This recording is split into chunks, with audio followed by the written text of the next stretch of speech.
Hola. Hello. Thank you for all of you who are connected already. This is the time we're going to start. We're just having a little bit of delay because the person that's actually going to introduce the event is running a little bit late. So we're told in about 5, 8 minutes we can expect the person to be here to introduce the event, and then we can get started. So if you can just please be patient. If you want to get a coffee or tea that you can manage to get, you have time now. And of course, do whatever you like. I will be back with you very soon. Okay. Thank you.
Hello? Hola? Sí. Hola? Ah, okay, yes, sí. I know. Thank you. Hola. Buona tarde. Good afternoon to everybody. My name is Alessandro Manetti. I'm the CEO of the IED here in Spain, Barcelona, Madrid, and Bilbao. We have 3 campus. So here with me there is Andrea Marchesi, that is the director of the IED Barcelona campus. This wonderful space in which we are now present in the conference hall. Just to say thank you, first of all, to stay here to share this experience and moment with us, this 2 hours event. Thank you for IED Innovation Lab and all the partners of this project, the European project, to organize and manage this event. The topic is very important because I think that we are all living in a period of huge transformations. One of these is talking about the fashion system. As you know, IED Barcelona is a school that belongs to IED network that manage undergraduate, postgraduate, and advanced education master and programs, not only in product design, interior design, but especially focus on fashion, and not only fashion design, but even styling, marketing, communication, and all the fashion management systems. So we know very well, because we are working with the new generation, the importance to get into the system, the fashion system. Some very important topics, just like the concept of circular economy, the concept of integral sustainability, of every kind of project of the fashion chain. So really, my personal experience that the youngest generation has clear in their mind present that there is no fashion products without this integrated concept. But reality is another. As we know, that design school are working on plausible or positive futures, but the present it's another reality. So I think that there's still a lot of work to do. And well, I think that you are in the right place. So thank you again for all the organizers. I think it's very important, events just like this one. And thank you for your presence. We know that Barcelona now in these weeks is full of events, full of activities. Everything start again after the COVID-19 pause. It seems that everybody wants to recover all the time that spent closed in their houses. And now, well, Barcelona and generally Spain is really a boiling pot. So thank you again. I don't know if Andrea, you want to say to add something else, and welcome again to IED and to IED Barcelona.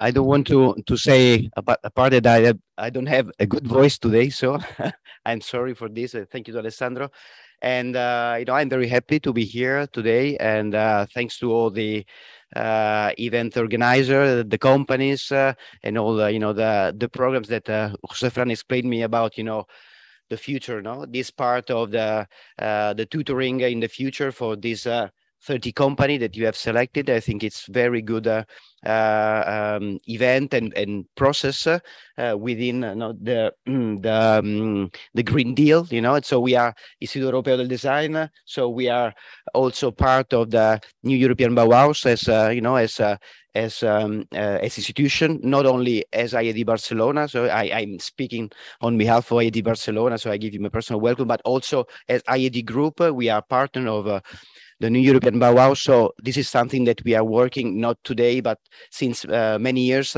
And we have a strong commitment with all the issues about ethical fashion, sustainable fashion since many years, because in IED Barcelona, we offer a lot of program about design, visual, but also fashion. It's a strong part of IED Barcelona. So we feel these commitments and responsibility to train and to prepare the future generation to go in this direction, that it's now an obligation, because there's no way to go back, to our. So anyway, I'm very happy, and thank you to all the person that are following us online, and I hope that you will enjoy this afternoon. Thank you very much.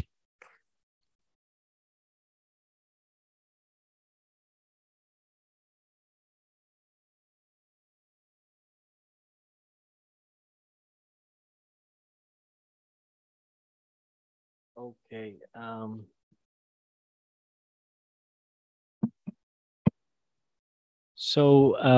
Now we would like to welcome Rudy Arnault for the institutional panel. Thank you very much for everyone that's also online connected. We're going to have the representative of the European Commission, DG Grow, with us, who will explain to us their vision and understanding from the institutional perspective. Okay, let's see if I'm here. So hello, everybody. I hope you can hear me. Can you hear me? Okay. Yes, hello, everybody. Can you hear me? Okay, so yes, please go ahead. Thank you for being here. We can hear you loud and clear. Thank you very much. Sorry not to be in Barcelona. It should be nicer weather than in Brussels, but I hope you have a nice day. I will start by trying to see if I can share my screen and do something nice. So just very shortly to open the discussion on circular economy. If I have no comments in the chat box, I will start from the opinion that you can see what we are discussing about, and that you should see a screen now where it's mentioned circular economy. So I hope this is the case. So if you speak about circular economy, to be very short, we have to change our paradigm, because we always say economy is the enemy of environment. Well, if you speak about circular economy, it's no longer environment. You have to both look in the same direction. And that's in fact what it is about, and what is circular economy about. So it's not presented as a circle, but as being looking at the same direction. And if you speak about circular economy, you all know the action plan of the European Commission, and you have the key product value chains. And one of the key products is, of course, textile, amongst plastic, packaging, and others. You have seen a discussion yesterday on that. But the 5 most concerned sectors, and you see that textile is one of the most concerned sectors of circular economy. And that's why I really think that it's very good that in COSME you have this project, and we have these 30 innovative projects today. Now, you speak textile in a nutshell, and then, of course, you might agree or not agree, but textile is the 4th highest pressure category in the use of raw materials and water. So that's quite important as a sector. As a user, it's normal. It's the 5th in the greenhouse emissions. And on average, and that's, I think, is something that one way or another we should do something about it. If you want to speak about circular economy, it means that, in fact, we see that on average, a European is consuming 26 kilograms of clothes every year, and 11 kilograms has been or is regarded every year. And we see that less than 2%, some studies even say 2%, but less than 1% of all textiles are not recycled yet. So therefore, I think, let's say it positive, there is a huge, huge potential for textile. And if you look at the environmental potential, of course, then we see, and these are figures on world level, more than $500 billion to give you an idea. And Belgium, this is more than the GDP of a country like Belgium is used due to clothing underutilization. And you see that the total greenhouse emissions from textile productions are estimated at 1.2 billion tons. It's hard to imagine how much that is, but in fact, this is more than all the international flight and maritime shipping combined. And this is a study by Ellen Archer Foundation. So again, we have a huge environmental potential, and that's why it is so important to work on that. But we have an economic potential as well. Huh? It was mentioned by the introducer, the textile sector. It's nice to look to the future, but today it's a bit difficult. And you see, for instance, if you look that there is 80 billion clothes are imported from outside the European Union. And of course, the 3 main exporters into the European Union are China, as you all know, Bangladesh, and Turkey. So perhaps we should look that due to the COVID, things changed. And due to the COVID, I think that people like to consume locally what has been produced locally. And this is a huge potential for the textile sector. If we can innovate and if we can do some design, again, we can convince European consumers to buy in Europe and to buy European products. So the potential in economic terms is very high. The potential in winning environmental issues is very high. And if you say economy and environment, this creates employment, and this means, in fact, ESG. Now, if you look to the confidence indicator, and that's an indicator that we're making every month, there you see, in fact, that the textile, which is the green one, so you see, in fact, this was the impact, of course, of COVID. Due to COVID, of course, all sectors went down, textile as well. But you see that the textile is recovering very, very, very, very slowly, and is now just back where it was before COVID. And you see that, in fact, most of the other sectors, they are considering much faster. So there's, of course, a consumer demand. People are waiting before buying new clothes, but perhaps we should see how we can make that the confidence in the textile sector is much better and is at the level of other sectors. So that's, I would say, is a challenge. I hope that next year we can show in Barcelona this same figure with a huge confidence of the textile sector. And if you look to the textile sector, in a nutshell, low confidence, mostly linked to the demand issue. Secondly, we all know that prices increases. We have this inflation, which is, of course, a bit energy pushed, but inflation is there, 7, 8, 9%. So this inflation, of course, translates in textile as well. We have a liquidity issue, because due to COVID, a lot of SMEs needed their liquidity, and we have still the stock financing. So that's something very important. And of course, we have the fluctuations now linked to the supply disruptions. And this is, in fact, touching the whole upstream of the textile industry. This is, in fact, the challenges we have to take with, but I will not end my speech not speaking about solutions, of course. And if you look about solutions, what are the solutions against these 4 challenges? The first solution is design of high quality, sustainable, durable, and recyclable products. Secondly, that we develop business models and resource management systems that keep textiles into circulation. And that's exactly the circular economy we're talking about today. And thirdly, that we mainstream the circular economy. It should not be something marginal, but it really be something that we bring to scale. If we do those 3 together, then we have a solution to the challenges of the textile sector today. And that's exactly what happens with the 30 projects that you're doing. So I congratulate each of you, because each of you are contributing in your way to one of those 3, or even to the 3 solutions. Your project has been financed in the context of what we call COSME. This is, in fact, the program which is the financing for the thing. Now, I must make your life easy, and especially the life of Juan Rubelta, who is the boss from Finova, who is this expert in subsidies. All these, ladies and gentlemen, we put it in the letter. We try even in Brussels to simplify. And instead of that, we have one program, which is called Invest EU, which is the program for the next 7 years, so 2021, 2027. And so if we look at that, just in a nutshell, we have 4 axes: sustainable infrastructure, which of course is relevant for the textile sector; research, innovation, digitalization, which is relevant for the textile sector; SME, relevant as well. And so in fact, in the 4 pillars, textile sector is relevant. And for each of these pillars, so we forget all the programs I showed you from the past, for each of the pillars, there are three elements that we can do. We can finance through guarantees or through risk capital. There's an advisory hub where you can have an advice on big projects. And there's a kind of portal, which is a kind of matching service between these projects and people that can financing or funds that can finance. This is in fact what I had to say today on the textile sector. I wish you a very good conference, and really I'm happy that we have 30 innovative projects, and as I said, they will change the textile sector. So congratulations to all of you, and congratulations to the organizations. Thank you.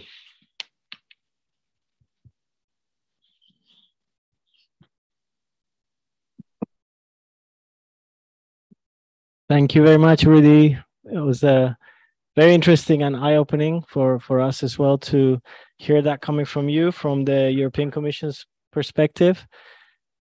We hope also that this project and the accelerator can continue after this. So one of the things we are looking at with European projects is the continuity of the excellent work that's happened, not only with the 30 projects, but also this ecosystem that we're building.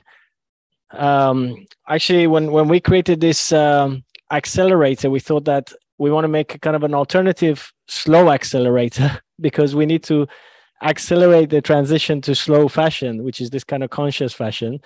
But we also want to accelerate slow mentality of companies. But then how does that go hand in hand with the growth mentality, you know?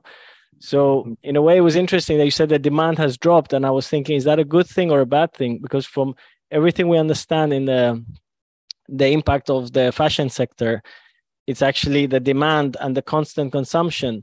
And that we see in other sectors is actually part of the problem. So it poses a huge challenge to us in terms of how do we consume better and differently, you know? And I think so that's a very interesting debate. And what you mentioned about relocalization, I think that's also very much in line with our thinking. So I would like to make a presentation of the project. If you can put the PowerPoint. So do you want to add anything to that? Actually, that might be interesting to get your perspective of that. I don't know, Rudy, if you want to say a word. Yeah, I think the first thing I would say, you're right, this project should not be a one shot. It should be a start of a process. And as you say, the process, of course, it takes time because it's changing the mindset. But, you know, I think what happened in Europe, of course, nobody likes COVID, but you all remember when COVID broke out, there was not one single company in Europe that was able to make masks. So then we all realized, where is the textile industry? Because we were a region of textile industry, Spain, Portugal, Belgium. We were making textiles. So we have to rethink again. That's what we call strategic autonomy. And even in the textile, we say how to think again. And one of the solutions is that you should stop by making textiles, which you throw away each time you use them, but maybe make sustainable textile design. And I think in this value-driven, in the circular economy, we really can beat the competition and really can beat and stop by importing low-quality textiles from China and then throwing them away after a couple of months. So it's a whole mindset that changes. But I would say we have now a unique opportunity, and so I count on EAD to help us in that, to realize that, at least for Spain. Mm-hmm. Wonderful. So thank you very much for sharing that with us. And thank you for being with us. We're now going to also go to the expert panel. We had Ariadna Rovira Lorente, consultant and lecturer in design for sustainability with us. She would like to also share with us her perspective on the industry.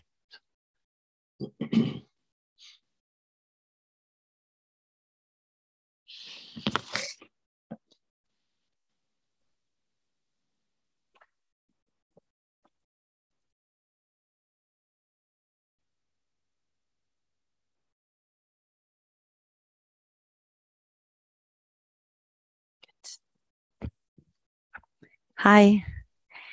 Hello, good afternoon to everyone. Thank you for the introduction. So circularity is a topic that surely all of you are familiar with. So when I was invited to give a talk in this event, I thought, what message could I share that could contribute to the discourse in circularity? So I thought it could be interesting and nourishing at this point to remind the purpose of fashion and circularity, which means to remind the reasons behind why we do what we do. I think it's important to always remember the reasons why we develop innovation, the reasons why we work on circularity, because otherwise we can get lost by developing solutions and we forget about the real purpose. So that's why to innovate with purpose, first we need to reflect on the core. What is that, no? So we need to rethink the current fashion system. So as all of you know, we need a radical change on the fashion system, and we need to rethink the current fashion system by questioning some of its principles. So the first big question will be, what's the purpose of fashion? Let's start with one of the first questions, which would be, then what's the aim of design? Why do we design? And if we look for the design word in the dictionary, this is what we get. Original conception of an object or work intended for mass production. So basically, we are directly linking design with mass production and overconsumption. So my question is, can we conceive design in a different way? Can we rethink the design concept? What should be the aim of design? And I think the aim of design should be a tool for change. So another question is, currently, who do design and fashion serve? We could say that with an instrumentalist point of view, design is serving companies to achieve their economical exponential growth. But is this what design should serve?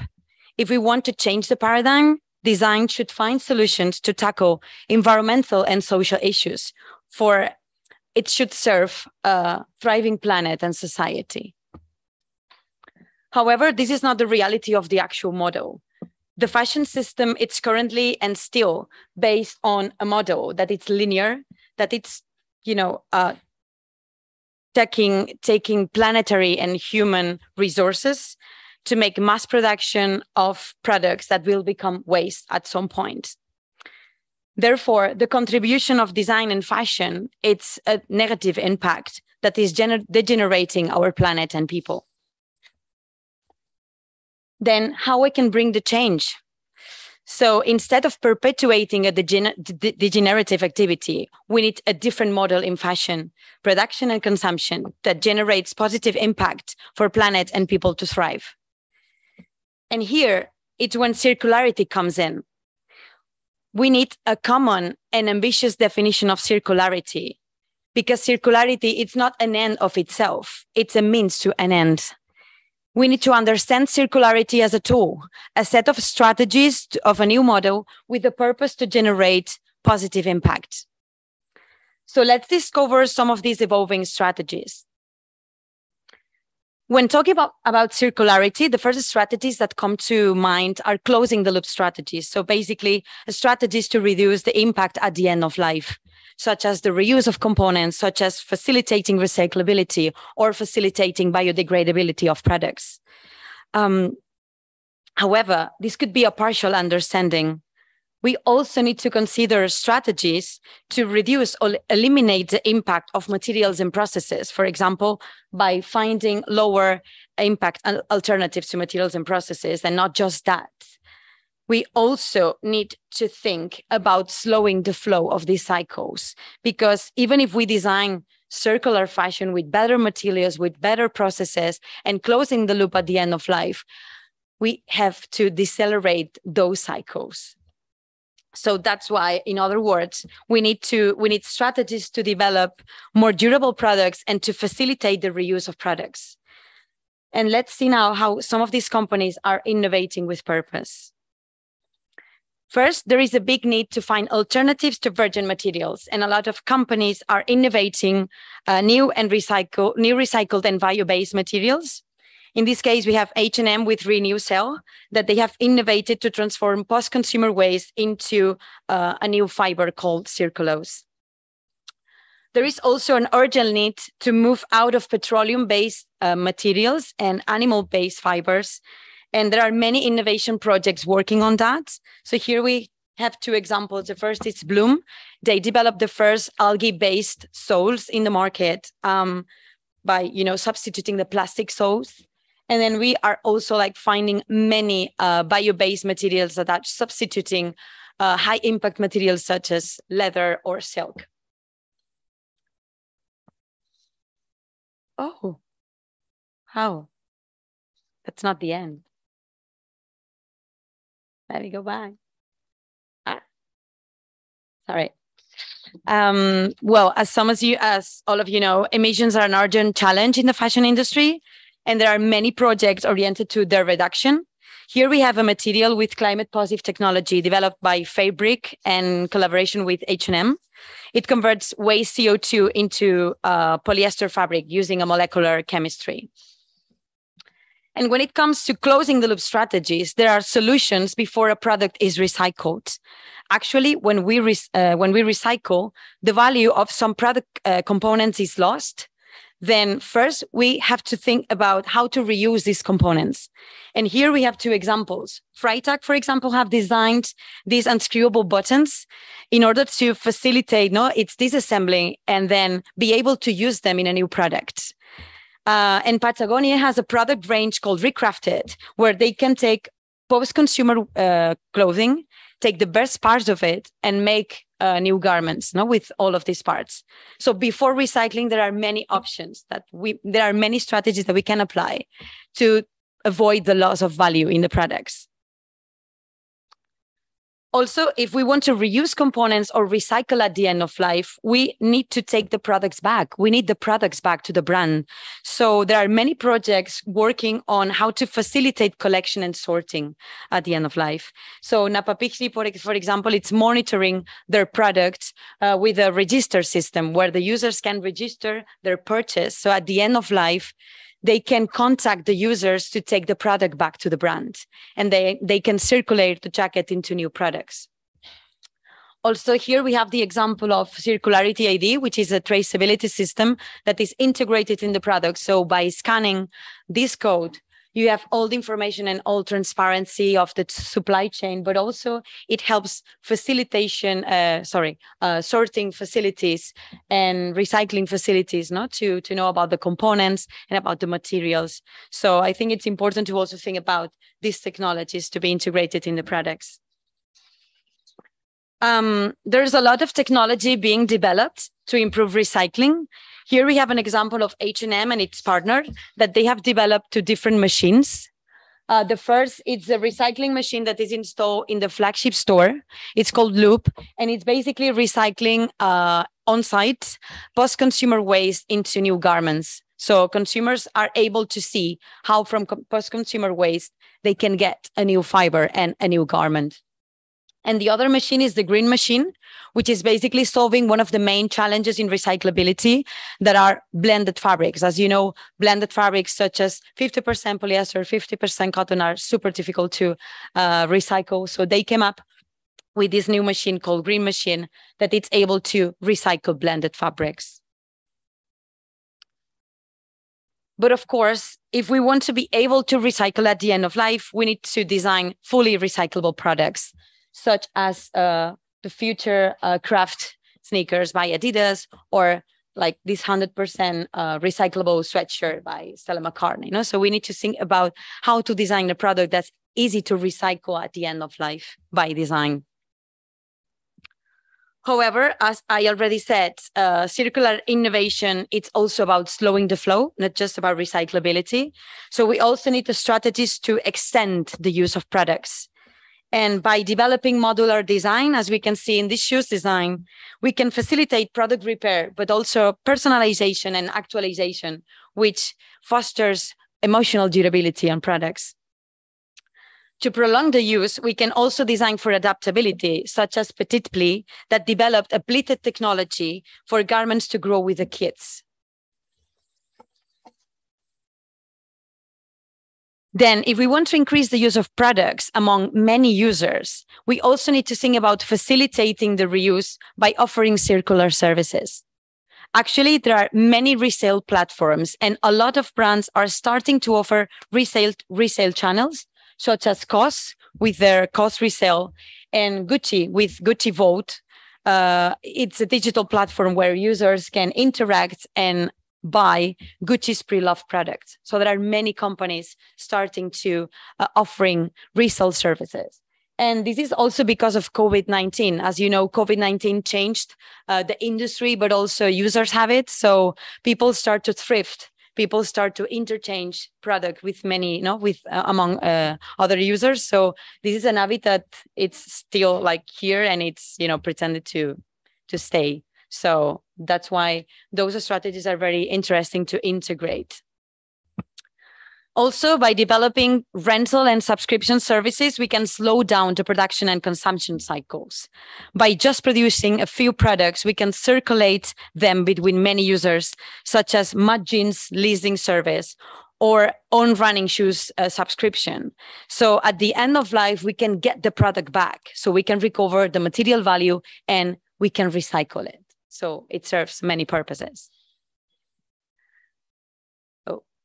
Then, as a conclusion, circularity should be understood as a tool, as a wide range of strategies with the purpose not just of closing the loop, but also to reduce the impact and make the best use of materials, and also to slow down the production and consumption cycles. And to finish, I just want to open up some questions for you to innovate with purpose in your projects.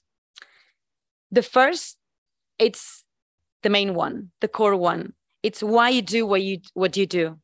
What's the core purpose of your project? That's the main question you need to ask yourself before innovating.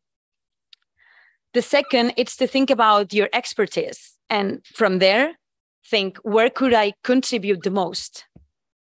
Then, what are your preferences and what ambition do I want my project to have? And the last one would be, what influence of change do I want to have? Do I want the innovation for me, for my project, or do I want to read fashion brand? Do I want to reach fashion brands, other partners? Do I want to share this innovation? Even, do I want to share it in open source and let others to be part of the solution? Those are just open questions that I give to you, like for food for thought. And in any case, and to conclude, never forget the purpose of design and innovation and use them as a tool for change. Thank you very much.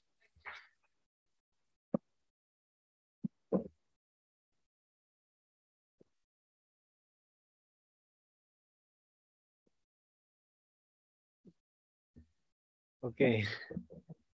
Thank you so much, Ariadna.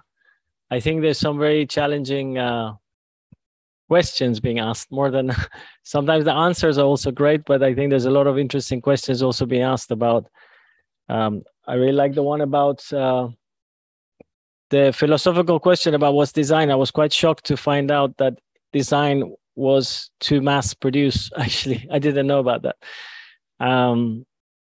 Yes, I mean, from my understanding, where I come from an Eastern background, so we had this idea that everything originates in the thoughts, you know, so the kind of Persian culture says that everything we imagine or starts in our thought is then what creates our destiny, you know, because the thoughts is what we believe. Our beliefs make our words, and our words make our actions. So for me, design is something that creates, is collective or individual way of what we design the world, you know, that we want to create, or our destiny, our life. So I think then I saw that in IED Innovation Lab, they had the saying by Pablo Picasso that everything you imagine is real, you know, so it's like design for me is that. So how do we change what originated the design that's being so degenerative or destructive, as we find out now, to regenerative design? So we have to change our thoughts, our philosophies, our actions. That's my understanding. But I just wanted to present you the project that we have, thanks to European Commission, as 2 years ago, we applied for this grant. And we are finally in a position that we have this amazing 30 projects with us. And we are doing this acceleration program, which is also partly the co-creation work, to learn from each other how to do fashion and textile design in a different way. And we're learning a lot from the companies that are participating, but also we are trying to learn together and contribute to them, of course, with our expertise from different experts and coaches. So I would like to present the European funded project of Circular Inno Booster. So the idea was how to boost innovation in circularity from especially a regenerative approach, which was very nicely presented by Ariadna. So regenerative is beyond sustainability. It's about changing the mindset, systemic change, to something that's not just sustaining the way we do things today, which was the kind of old sustainability paradigm, but to actually changing the way we do things altogether from a systemic point of view. Do I go to the next slide? Okay, here we go.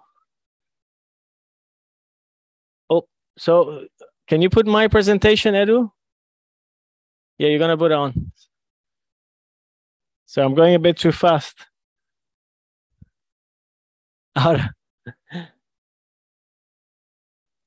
Okay, that was the other presentation. So now we're gonna bring the one I was going to go through. This is the one.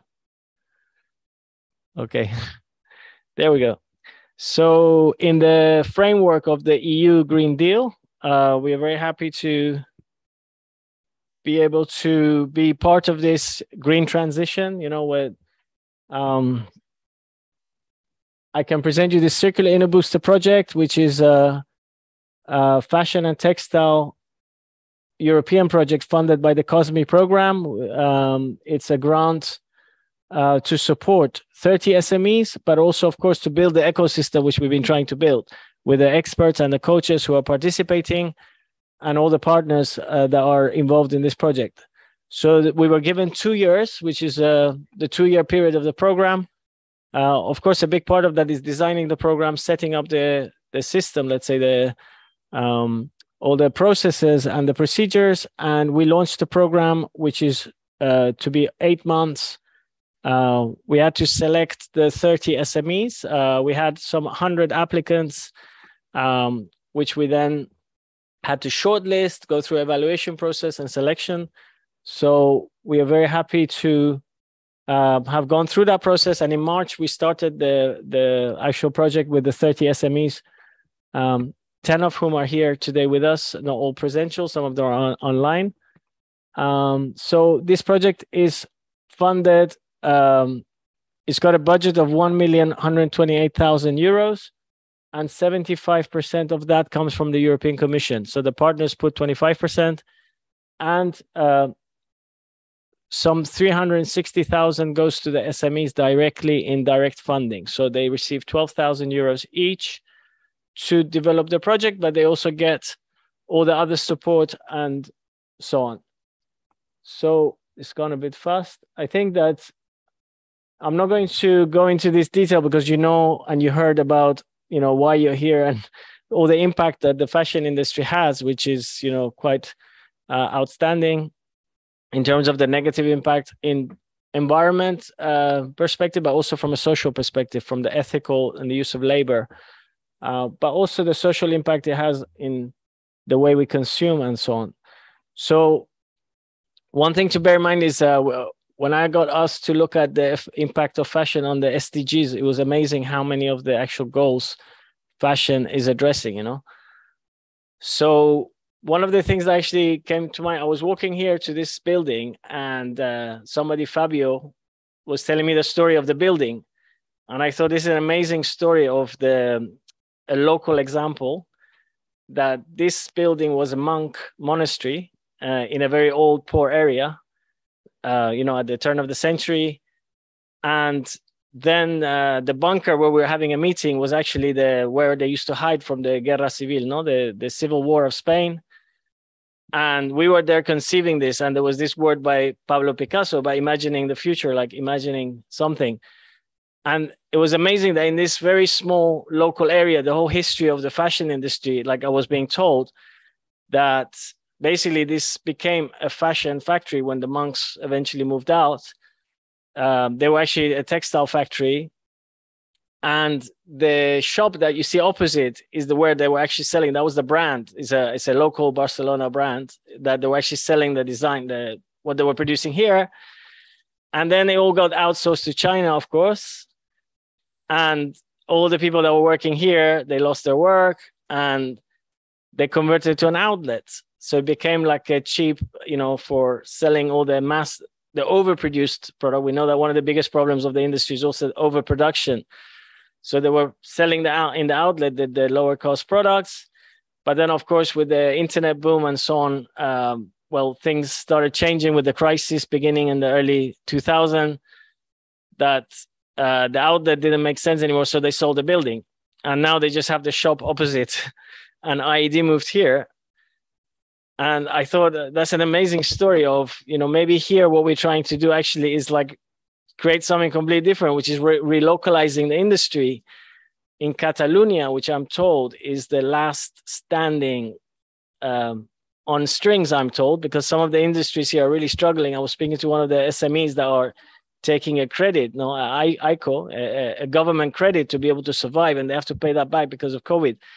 But it's one of the few areas in Europe, basically, the only industry that's outstanding still is some in Portugal, as you know, some mainly in Catalonia is where we are now.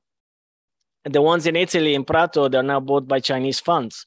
So that's another question: is who owns? Which funds are actually owning these? So this, thankfully, the small SMEs in Catalonia are still family-owned businesses.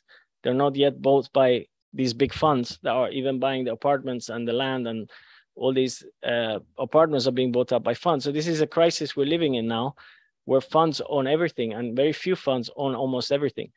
So I think this is a lot to reflect on about what this project is about, is empowering SMEs, because SMEs are 99% of the fabric of businesses in Europe. Many of them are micro SMEs, small professionals, which also included in this project. So how can we recover the local industry and empower SMEs to not only work for the fashion value chain, not only work for big companies, but how can they be stronger themselves? So that was a little bit the spirit of this project, is how do we empower SMEs?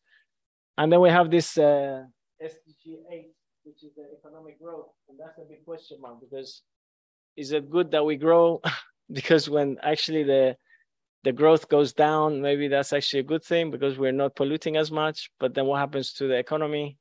So how do we create a different kind of economy, grow in a different way? These are all big questions that we are answering, trying to answer now.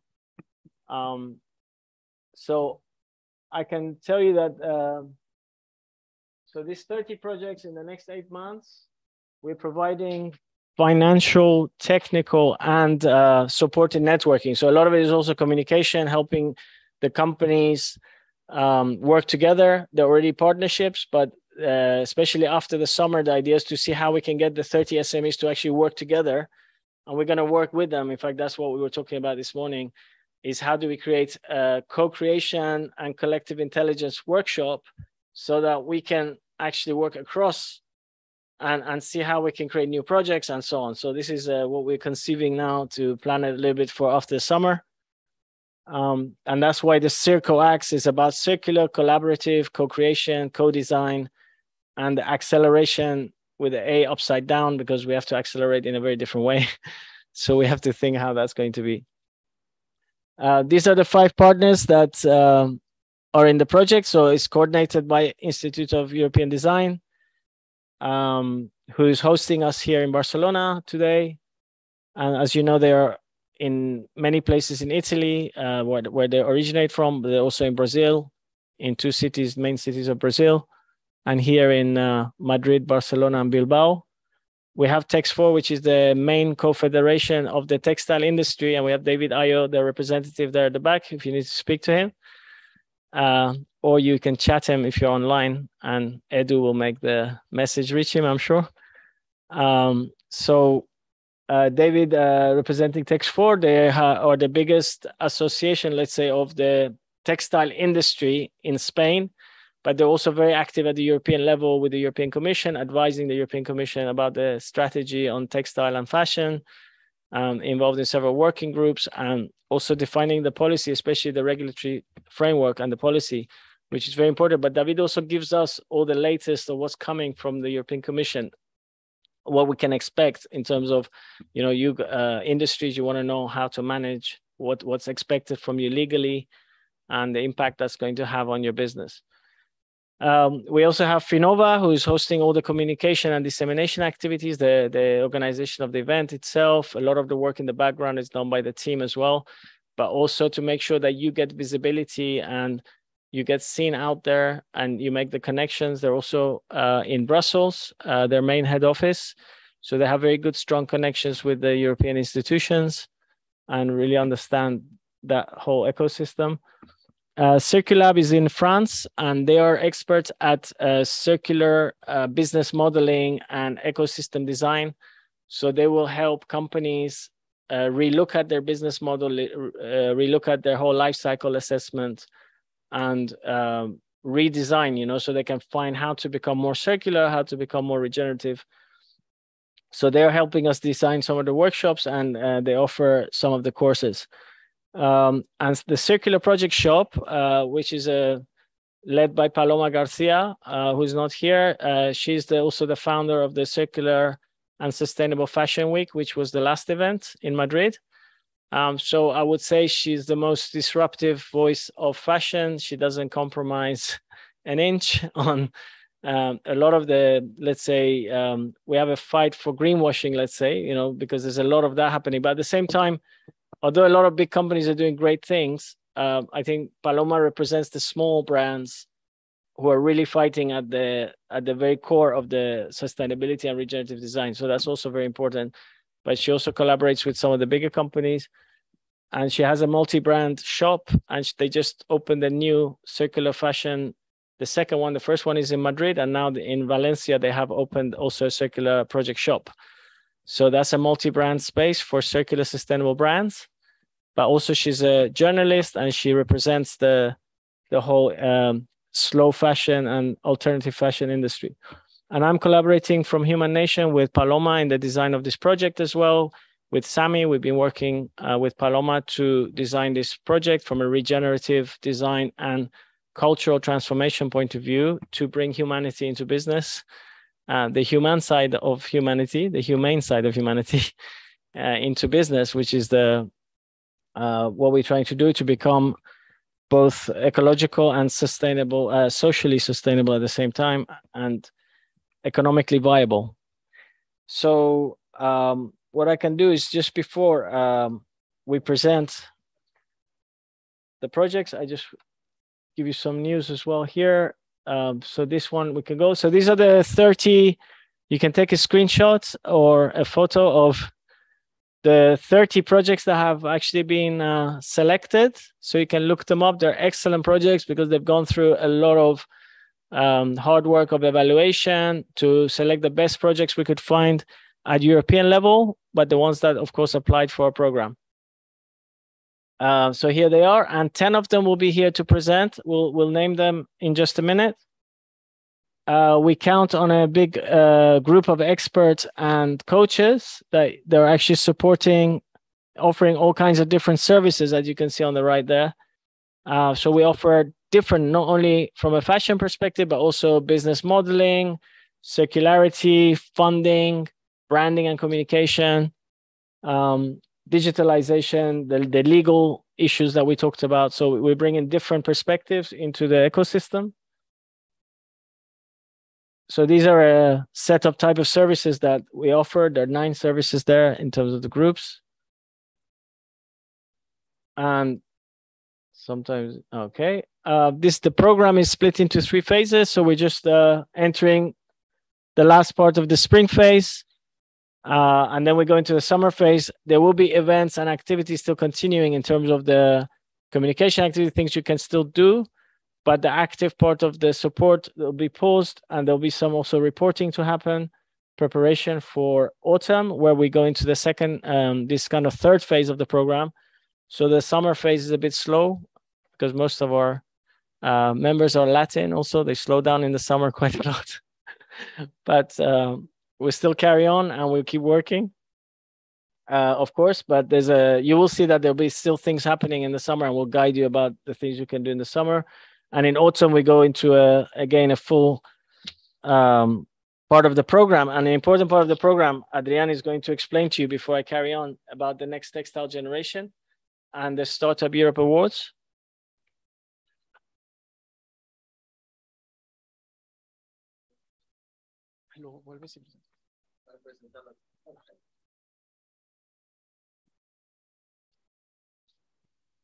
Okay, thank you. I will be brief.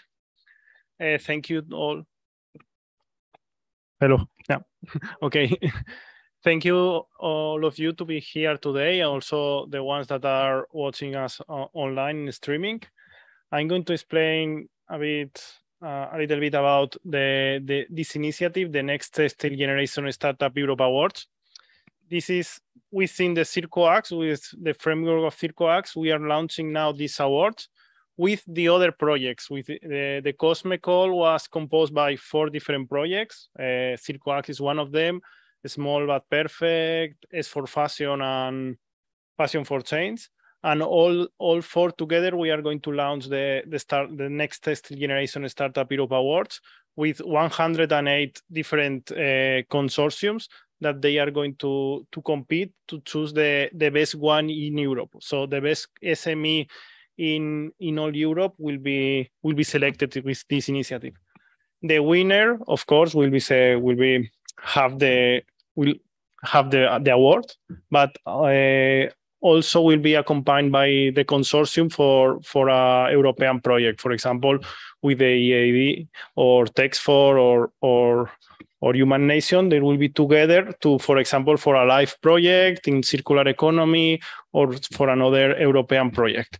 So, for example, it could be, as I mentioned, in the live program, that this year it's going to be the 30 years of life. It's 30 years of this program. And there will be, it could be a project together with the winner of the Startup Europe Awards. Okay. So now, Saram, I told you I was gonna go brief. Saram is going to present all the projects, and then we'll start with the SMEs presentation. Okay, thank you. Okay, we won't take much more of your time. So I think it's also important to say from the program point of view, we're going to award all the projects. We're going to recognize all the projects that are involved with us as great projects. So they will get an award also for participating in the program, because we think that all 30 projects are excellent. And at the same time, we are looking at getting funding and going into other programs for all the 30 projects. So that matchmaking we do is to see how we can support all the 30 projects.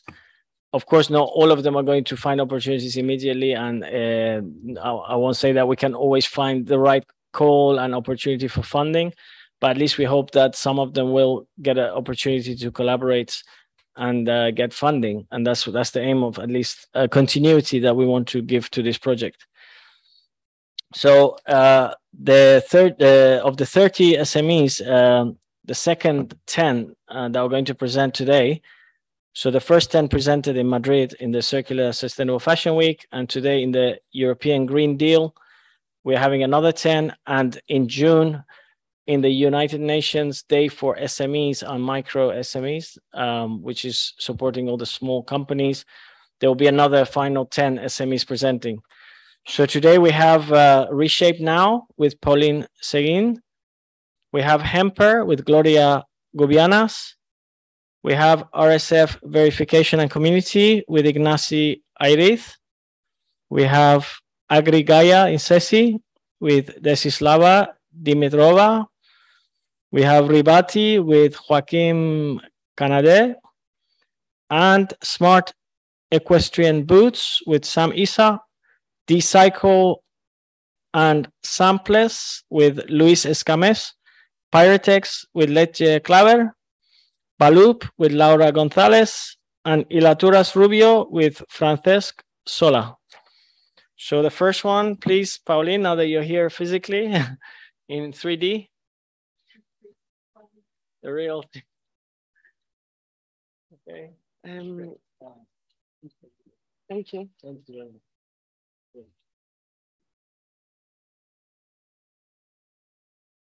I'm just trying to see if it's working before initiating. No, it's not. It's not my presentation.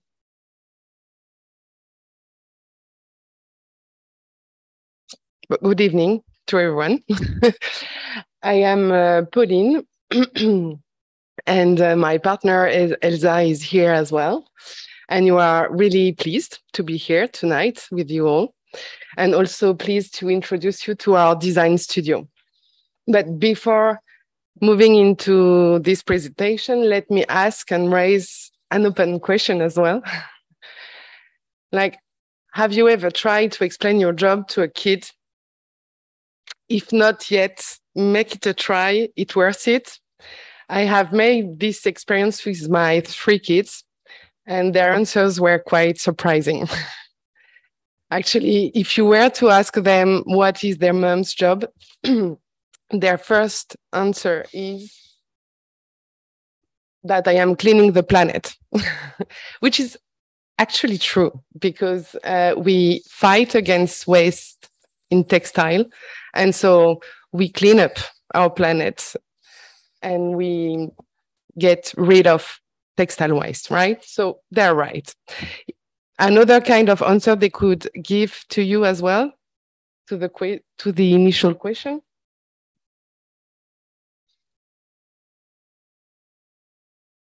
is that I am doing magic. I'm not the godmother of Cinderella, but we do have a magic trick with my partner. The only thing is that this magic trick is actually creativity, will of making this world better, and also sewing. Nothing more than that. So our design studio is made for revaluing textile. And as I said, we fight waste in textile.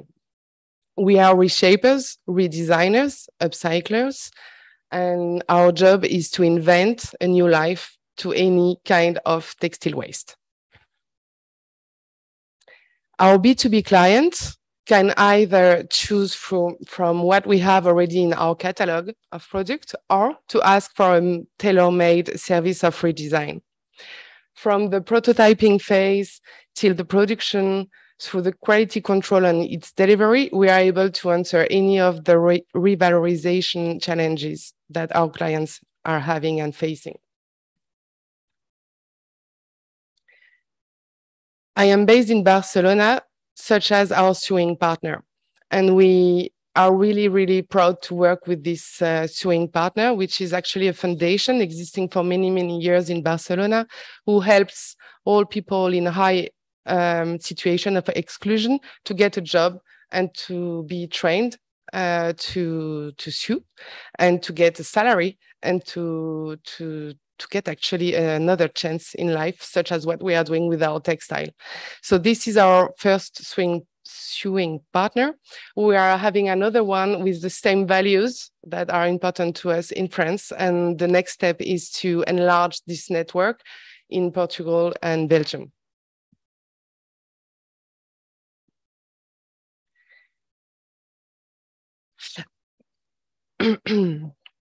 I don't know if you know it, but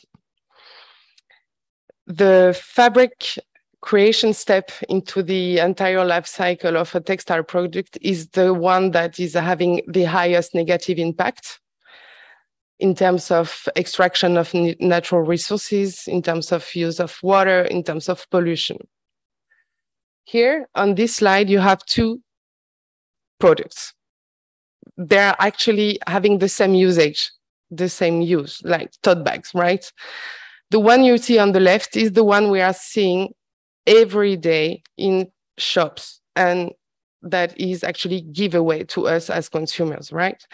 When it is created from scratch, meaning a new one, like in cotton, it actually brings a very huge and invisible depth to our planet.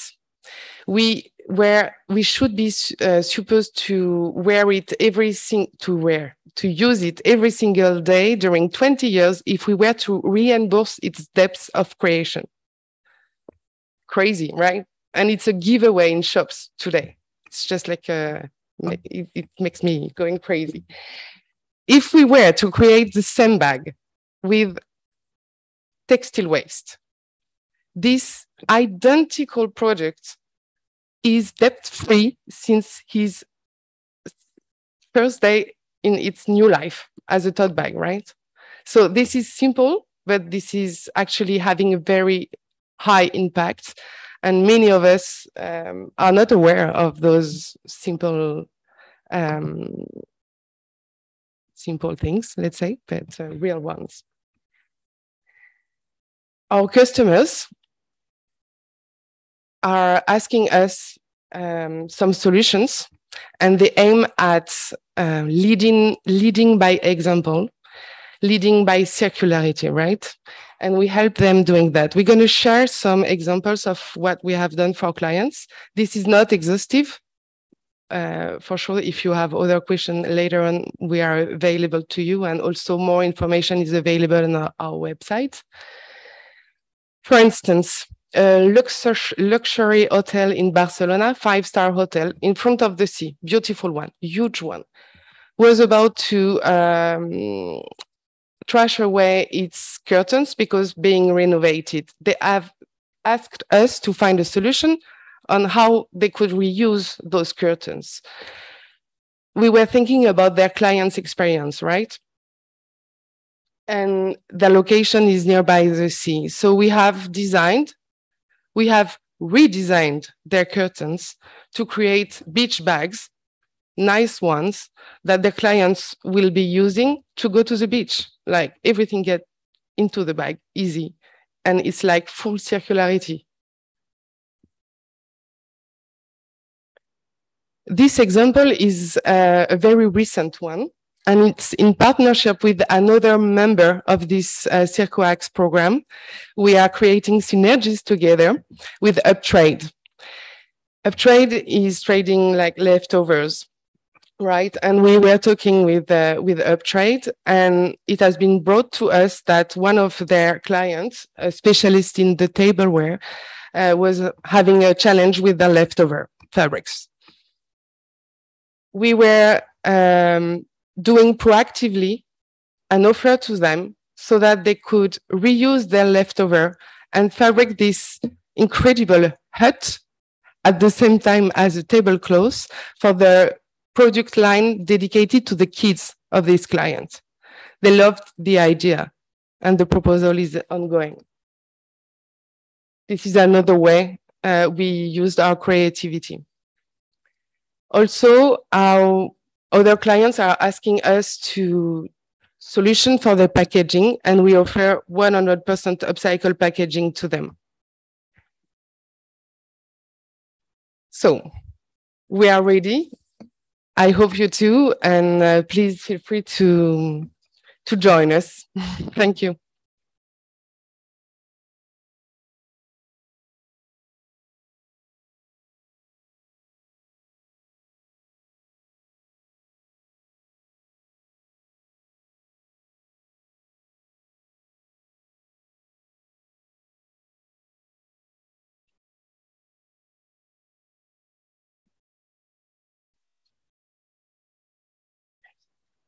Okay, Hemper, Gloria, can you please present?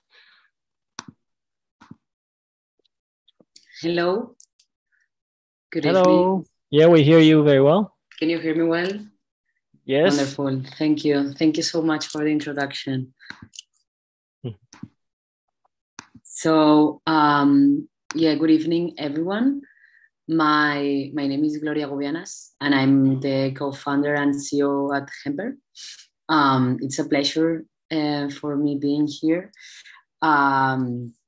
So Hemper is a project that started back in 2015 after the earthquake that happened in Nepal. We went there as a social workers, and we found that Nepal is rich in textile traditions and in artisanal textile traditions. So back then, we wanted to keep on contributing to the communities that we met there, and we started this project. As you might know, Nepal is a country that is between two giants that are India and China, and is one of the 5 most poorest countries in Asia, where 90% of the poverty is located in the mountains. And through our research of how we could help these communities, we found out that hemp is one of the textile traditions that they have in that country, and specifically in an area that is called Bajura, which is one of the most remote places in Nepal. No? So when we discovered this tradition and we started doing some research of about hemp, we fell in love with this fabric because we found out that is one of the most sustainable ones in the industry. So we started building our project in a 4-pillar, let's say, business model. Our business model is based in an ecological sustainability, social sustainability, cultural sustainability, and economical sustainability. What means these 4 pillars is that we respect results in these four pillars, and when we create our products and when we create our supply chain processes development, we aim to have results and we aim to have achievements in the 4 of them.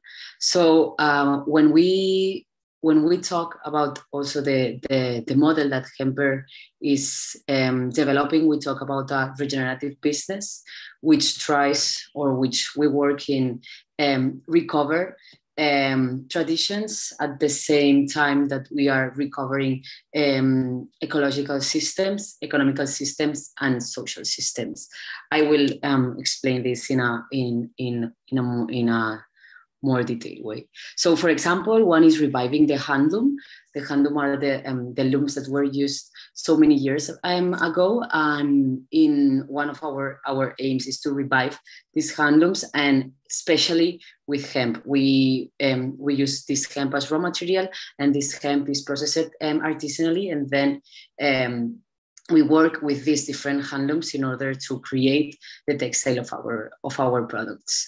So the people that is involved on making these handlooms are people that they have heritated the tradition of the hemp textile, and especially they belong to the most vulnerable communities in Nepal that they come from the mountains, as I was saying before, and these remote areas. No, so for another example, can be also the part of the natural dyes.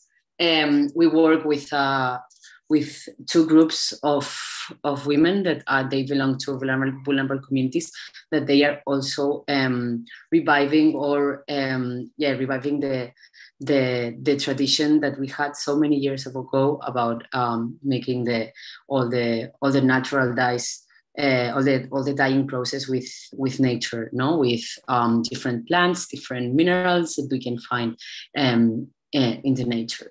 So this processing in our product and in our textiles is made only with natural dyes. These are some examples. Then about hemp, that is the main, like I would like to go more specifically in why hemp is a regenerative fiber, and we really advocate and we are very activist on that fiber, is because first of all, it's a very it's a plant that has a life cycle of 4 months, so it's super, it regenerates super easily. So also it grows wild in Nepal, so it doesn't require water from irrigation. And then there are studies that hemp consumes 10 times less water than cotton. And for me, what is more interesting about hemp is that it regenerates more CO2 than other plants, because it captures the CO2 in the fiber and in the soil, and it also regenerates the soil because it's giving back to the soil the sodium, potassium, and nitrogen, which are the 3 minerals that are basics for the soils and are the minerals that regenerative agriculture is looking for when they are doing the regenerative projects, no?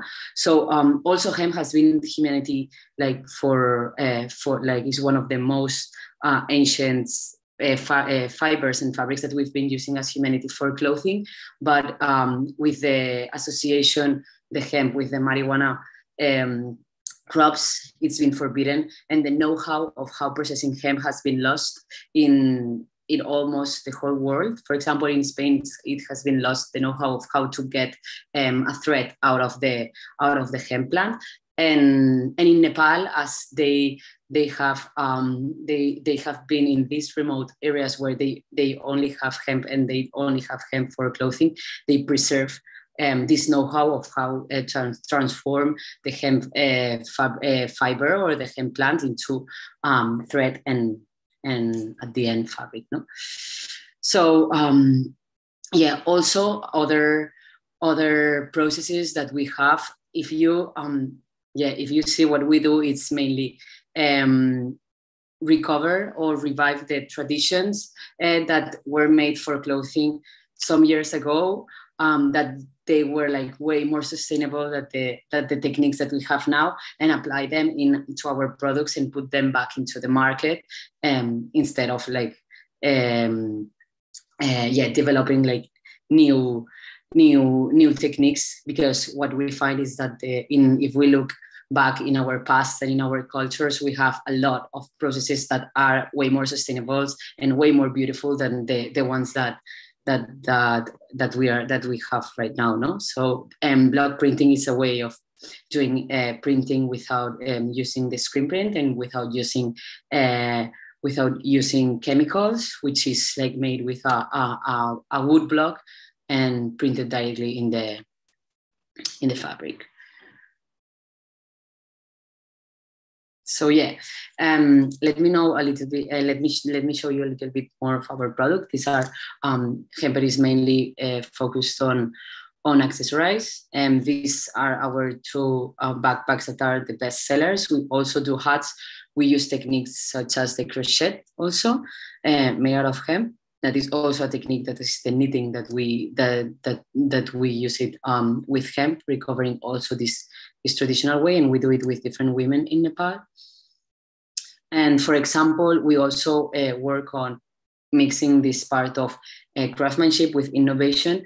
And this, for example, this backpack is the first one that we can find in the market, is water repellent and artisanal hemp made. And then we have the story of our packaging, which are our packaging are the rice bags that are leftovers or are thrown in the street or in the river back in Kathmandu, that are super big because are 20 kilos of bag, and they have these characteristics, drawings, and these colorful designs. We use them as bags for the shops where we sell to, and also for the e-commerce shipments. And then, as we want to be accurate with everything that we do, and we want, the impact that we've been doing, and all the project validated by big organizations. We've been certified by B Corp since 2019, and we became the second B Corp fashion brand certified in Spain. We measure all the impact that we have thanks to BCom, and we measure the carbon footprint, the toxics that we use, the water consumption, and we are PETA vegan approved. And from now on, we are 1% for the planet. Today, we finalized all the process, and I don't know if you are familiar with it, but 1% for the planet, you pay 1% of your revenue to different projects that are working on saving the environment and different ecosystems. And the claim is that we are paying the rent that for the planet that we are that we are using as a company for existing. So yeah, that's much of it. That's everything from my side. Thank you for listening.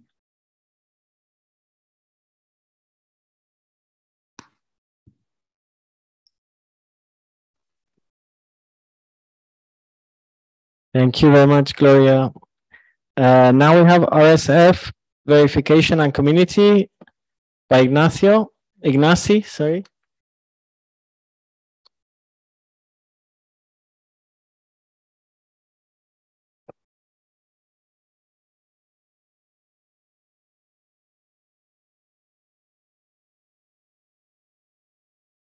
Ignacy, are you there?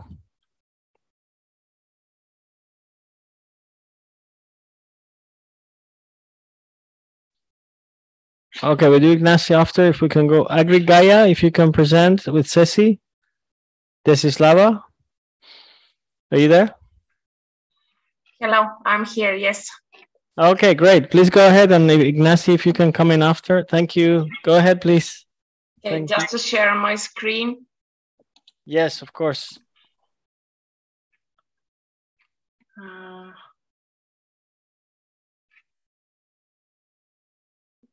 Okay. Can you see the screen? Yeah. Good evening. It's a pleasure for me to be with you this evening. My name is Desislava Dimitrova, and I'm the CEO of Biostopanstvo Lopianku company. We are working in the silk industry since 2017 and trying to start again the raw silk production in Bulgaria, because we have a lot of traditions in these sectors many years ago. For almost a century, the mankind achieved a big step toward the modern life, creating countless number of new materials to supply our dramatically increasing needs of materials with specific properties and applications. The mankind also managed to accumulate all sorts of these new artificial and synthetic materials. Sorry to interrupt you. Desislava, can you share your screen, please? Because there was a mistake with the sharing the screen. If you can try. You have something to present? I will try again.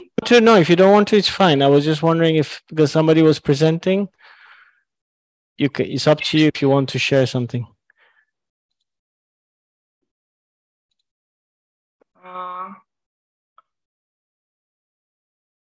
Yeah, because the slide wasn't moving. It was another window. Yeah, now you're sharing. Yes. Okay. Sorry. Thank you. Okay, well, we're in the beginning, so go ahead, please. Okay. So the mankind also managed to accumulate all sorts of these new artificial and synthetic materials like plastics, rubber, heavy metals, fibers, etc., and many others. So the pollution endangering not only us, but the whole life on our planet. We have polluted the nature and our environment, poisoned rivers, oceans, and as a result, and thanks to human reasoning and intellect, we have decided to correct these mistakes and to try to leave to the next generations a livable planet. All of you know that the fashion and the textile industry are some of the largest polluters of the environment and water. And as I told you, since 2017, we start to restoring the production of this traditional product in the Balkan region, the natural silk. But we apply a circular economy as a model, and we develop new technologies.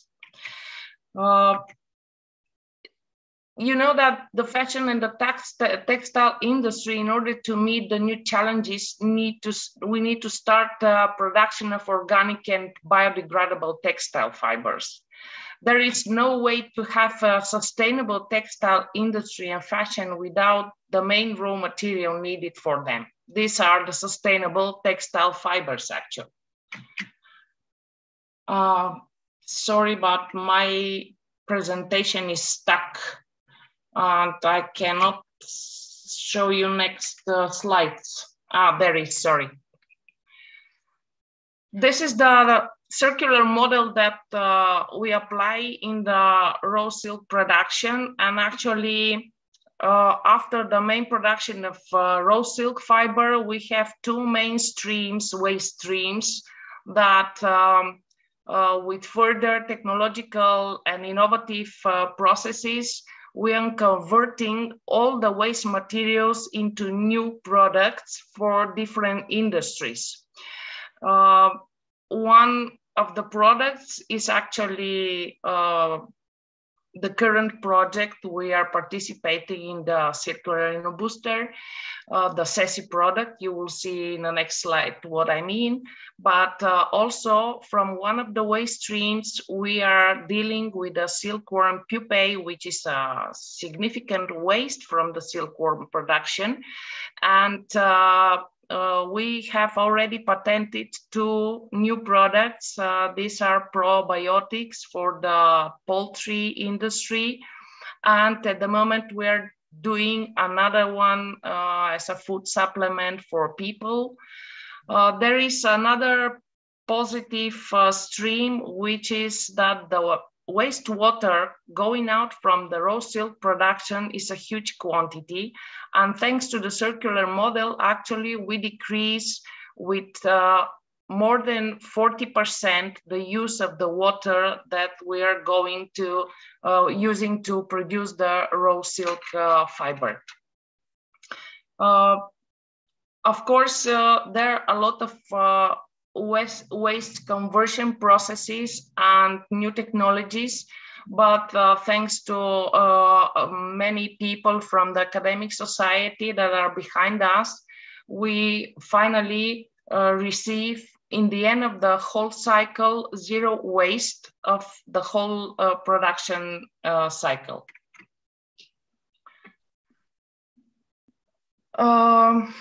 Natural silk has been used for centuries all over the world, and to this day, actually, there is no other natural material to be replaced the silk. And we brought together a team of professionals and experts in various fields, such as textile engineers, macrobiologists, IT specialists. We have specific industrial engineers, and many others with whom we develop this new model to produce sustainable silk fibers. The focus of this project, as I mentioned, this is an innovative silk thread. We call it SESI, the first two letters from silk and from the sericin. The sericin is a compound of the wastewater that we're extracting from this waste and coating the silk fiber. This is a new technology, and we're working together with Next Textile Institute in Italy. We are using 1/3 of the water in order to convert it in this and to obtain this sericin. Actually, 1/3 of the whole waste from the textile industry is not suitable for fiber-to-fiber recycling, and no clothing materials end up in landfill or are going for incineration. And this is the reason why new fibers are necessary for the transformation towards a sustainable textile industry. This process of creating,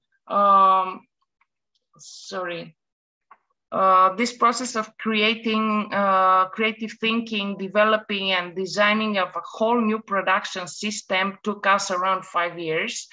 And we are now at the stage of financing the project, building of a pilot plant and initiating an industrial production. You can see in this slide the projected average annual growth till 2026. The global silk yarn market is going to develop further, but the point is that within the European Union, there isn't industrial production of raw silk fiber, and actually many of the textile companies are importing this material from third countries. Nowadays, in the economic and political conditions, you can see that this is a very complicated way in order to have the materials for your production, for the final products, for all brands, the textile, home textile, clothing, etc.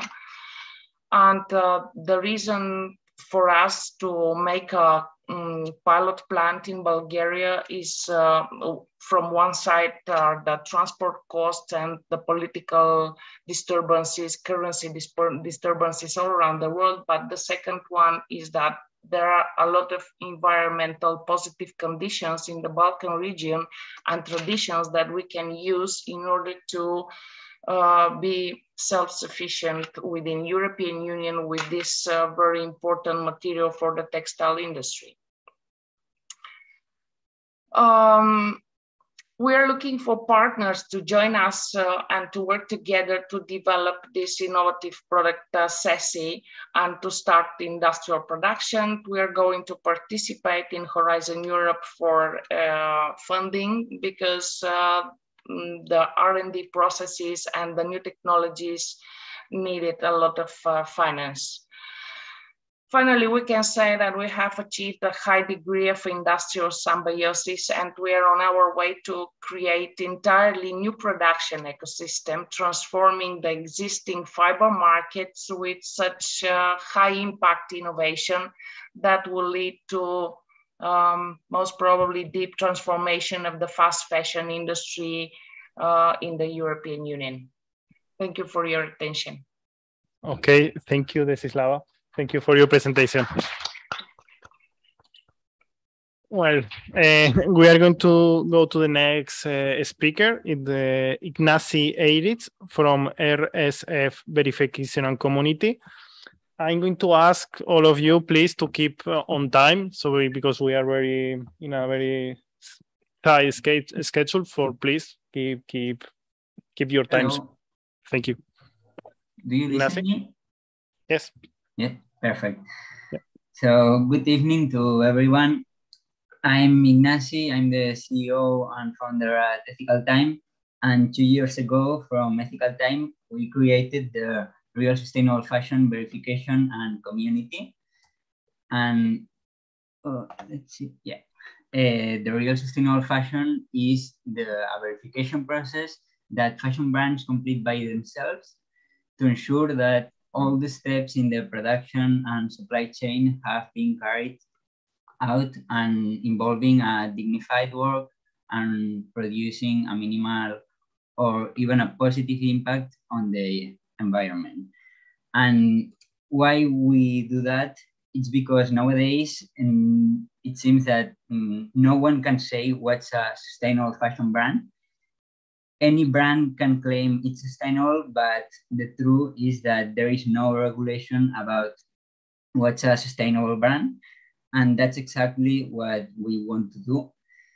Tell people which brands are truly committed, truly sustainable fashion, you know. Also to help brands differentiate themselves from all those other brands that are saying they are sustainable without being so. We always, in Ethical Time, we always say that the Real Sustainable Fashion Verification highlights brands that produce items with being minimum or positive impact on planet and society.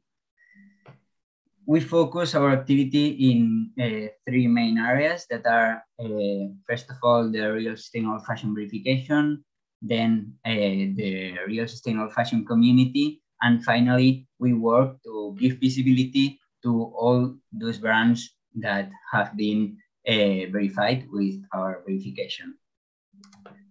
To explain a little bit more about our verification, with the Real Sustainable Fashion Verification, we evaluate the practices of fashion brands regarding 5 areas of impact that are transparency and traceability, people, planet, animals, and the last one is leadership, diversity, and social inclusion.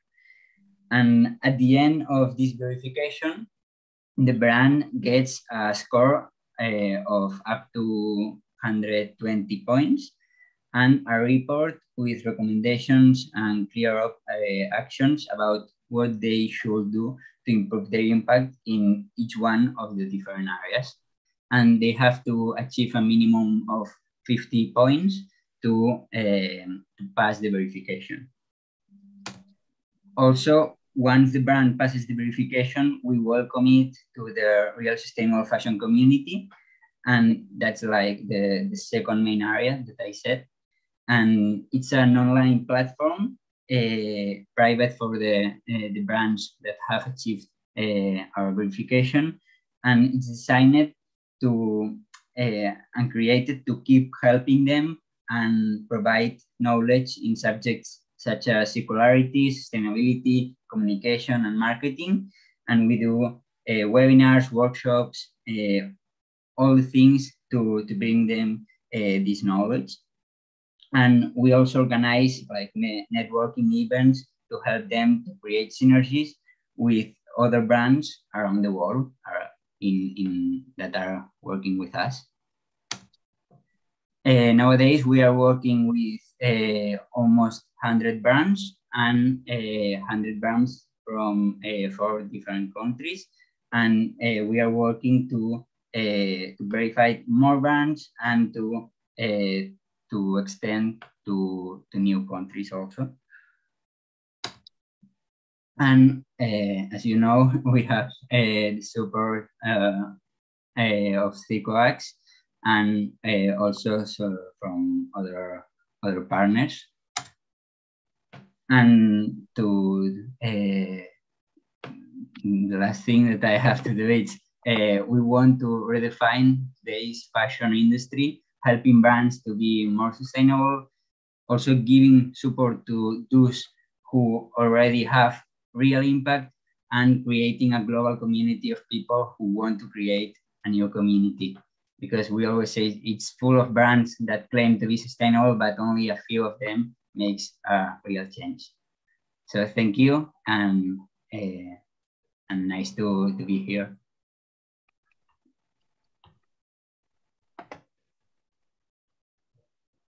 Okay, thank you very much, Ignacy. Next, we are going to, well, we have a company here in physical. It's Joaquim Canaday. The project is Ribati and the company Amapex. Welcome.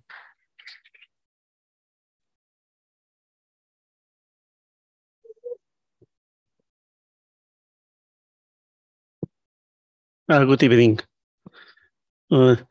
First of all, let me express my surprise, because it seems that now to work with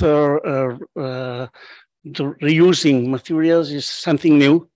I came from an area in the north of Girona, in Olot, where the practice of to work with textiles, waste coming from textiles, was one of the drivers of the economy in the last 100 years. It means that, you know, that for me, this is not new. I am coming back to the past. But now we are talking about another thing now, about water, about recycling the water in textiles.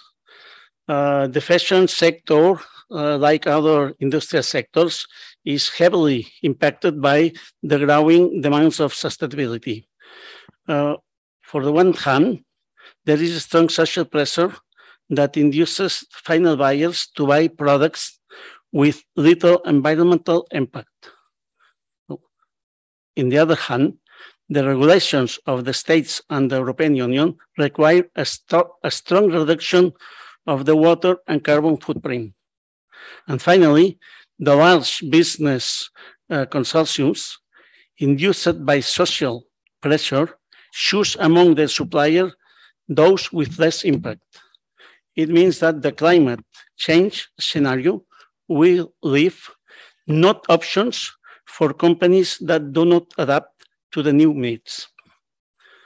Amapex has developed a system based on a blend of microorganisms and its own multiplication and dosage technology, which, when applied to conventional treatment systems, helps to reduce not only the treatment cost, but also the delivery of wastewater in optimal conditions for reuse. No tenim... Per què? Thank you. Well, I will explain. We have developed an equipment that multiply and dosage our microorganisms in the tanks of the depurators in the textiles in order to prepare the water to be reused. Always in collaborations with the other drivers or the other actors in the depuration water. This is important because you know that in textiles, the use of water or the wastewater is maybe the most important impact in the economy, not only in the economy, but in destroying the environment. Now in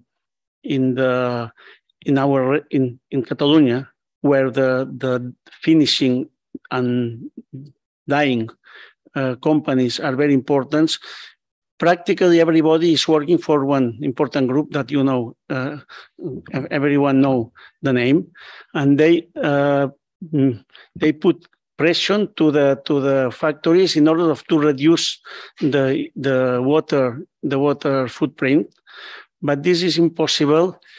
This is to reduce the footprint by reducing the consumption of water is impossible, because this water has to be consumed if you want to arrive to the success in the final products. What can we do?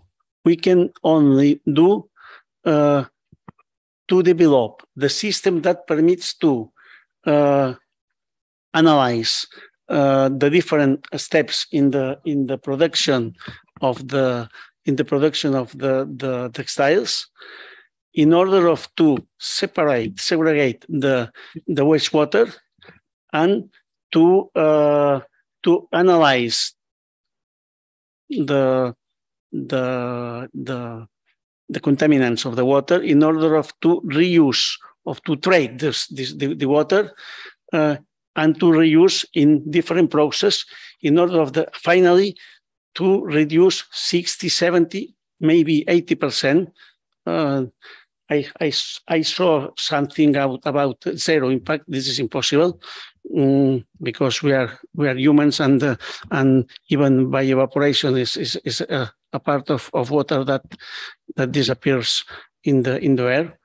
And we have been obtaining, using our consortium of blending of microorganisms, we have obtained the reduction of 50% on wastewater, cost of wastewater treatment, reduction of the cost of recycled water treatment, increase,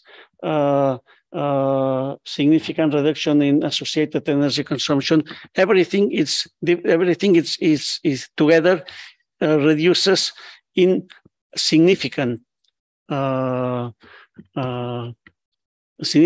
level the different impacts in the carbon, energy, and water footprint. Example.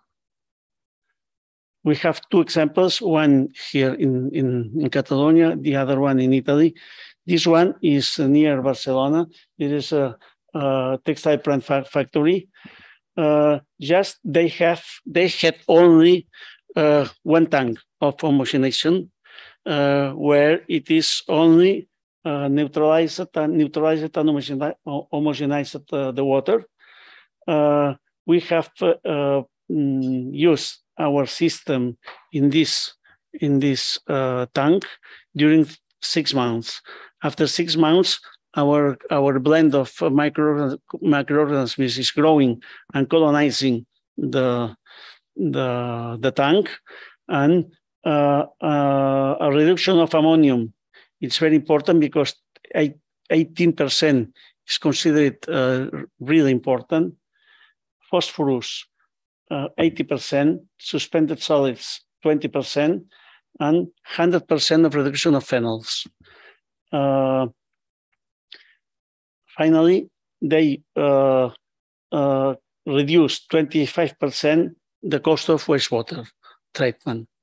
This is one of the examples. The other one is in the north of Italy, in the area of Torino. There is a cotton and synthetic factory with dyeing and finishing. They have three tanks of 150 cubic meters each one. There, the composition of the contaminants is different. It was a war of a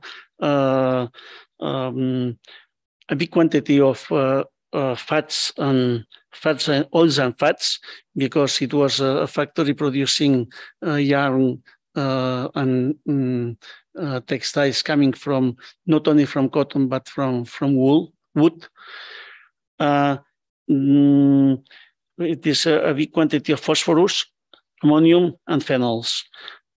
After 1 month of treatment, 20% of ammonia reduction, 70% of phosphorus, and the most important, oils and fats, 88% of reduction and then these two factories continues to work with our system, and this we are just working with other important factories in Spain and in Italy, because together with the drivers, other drivers as the producers of DAF systems or MBR systems, together with the two systems, we reach to arrive to reduce about 80% the cost of treatment of water.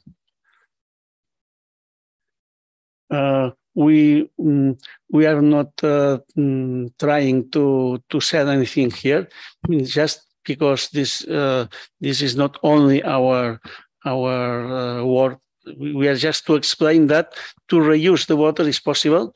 To reuse the water is not only possible; it's necessary to reduce and reuse the water, and that we have to create consortiums between science, technology, and industry in order to reduce the footprint of water, of energy, because if not, our life will be impossible. Thank you.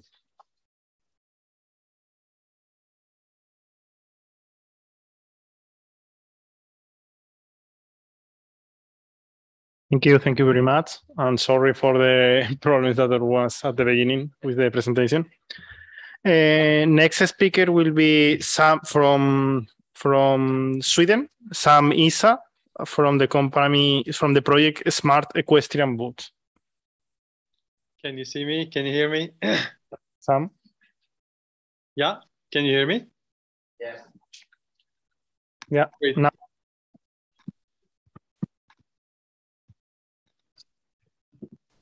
Okay, so let's get started.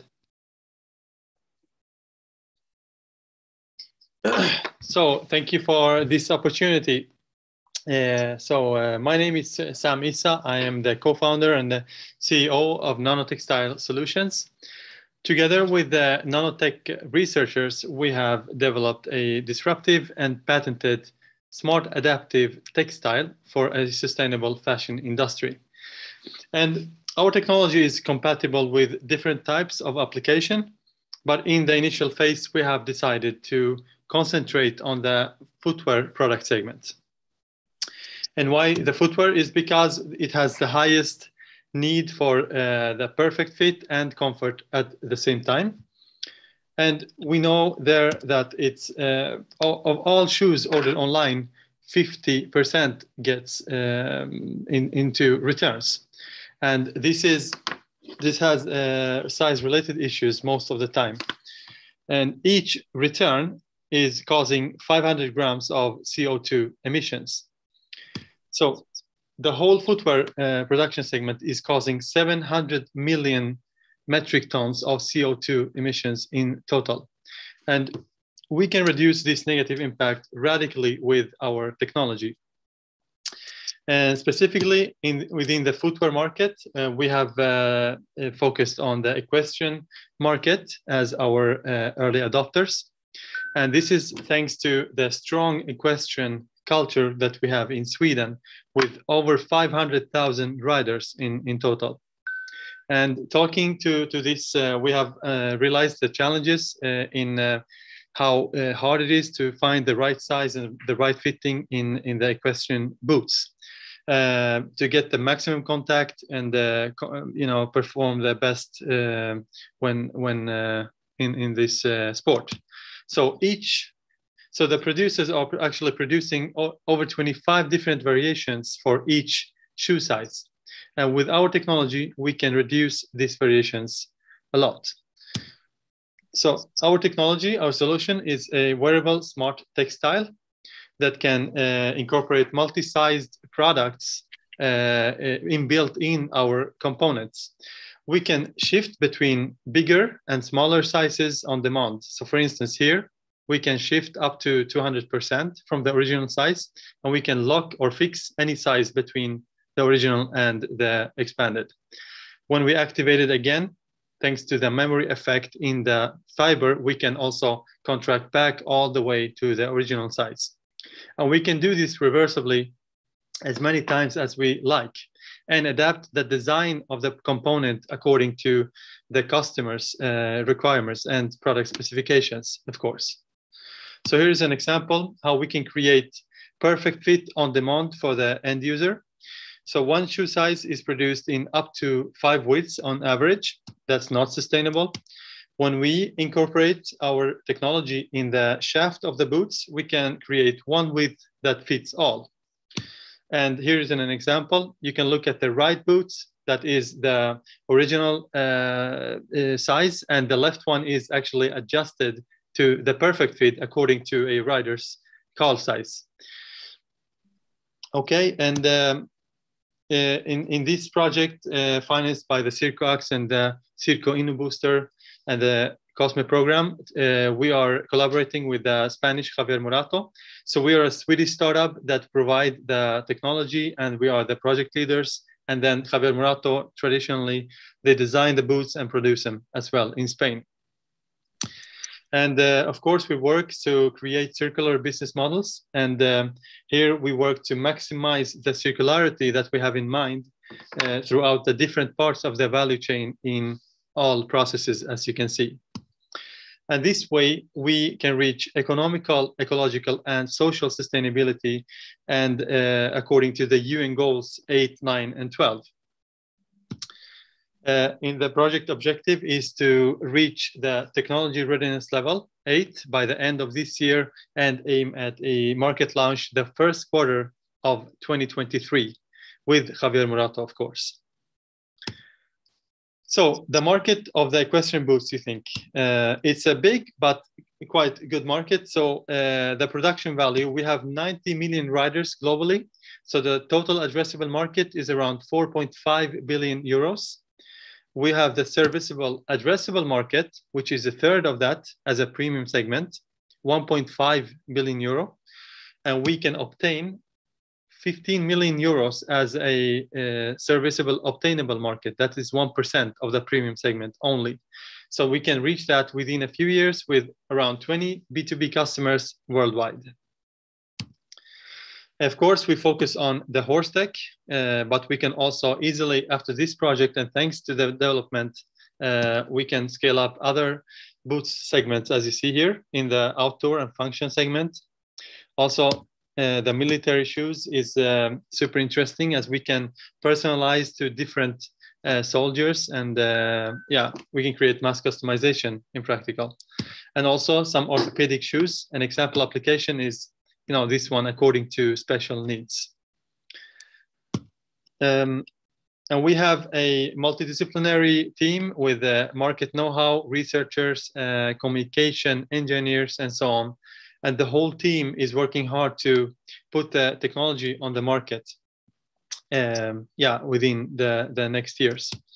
So to summarize, we have a world's unique textile innovation, and we focus on the footwear market. We enable circular business models and fewer sizes and perfect fit to have a sustainable industry with very long life cycle in the product. Don't hesitate to contact me, please. And the best part of this is it's all made in Europe. Thank you for your attention.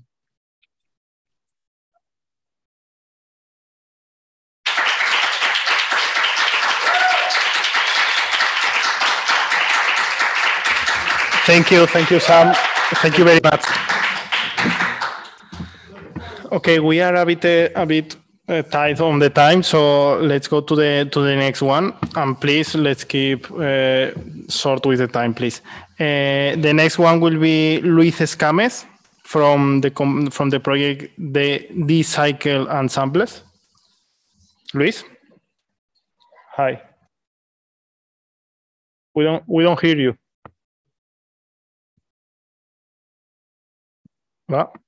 Luis. Hello. Now? Can you hear me? Ahora sí. Okay. Awesome.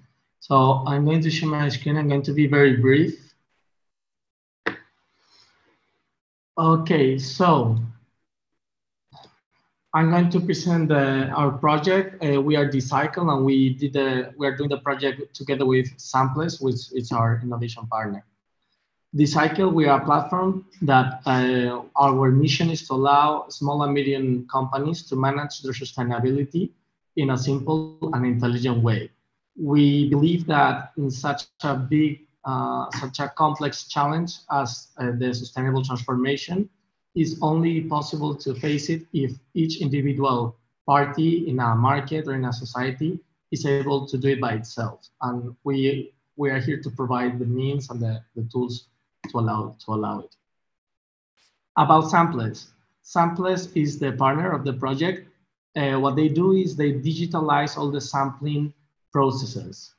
In this way, they reduce or avoid all the waste and all the materials that are needed throughout the sampling process, as well as the transportation, the transportations.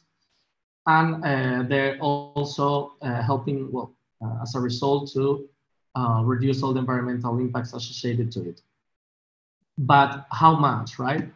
So the project that we presented to the CircoAx Innovation Program, Booster Program, is divided in two phases. The first one is validating the business model of the digital sampling process. By comparing the carbon emissions in a traditional sampling process versus a digital one. And then there's a second phase that there will be that we will expose in September, which is showcasing different environmental information next to the physical information of the materials.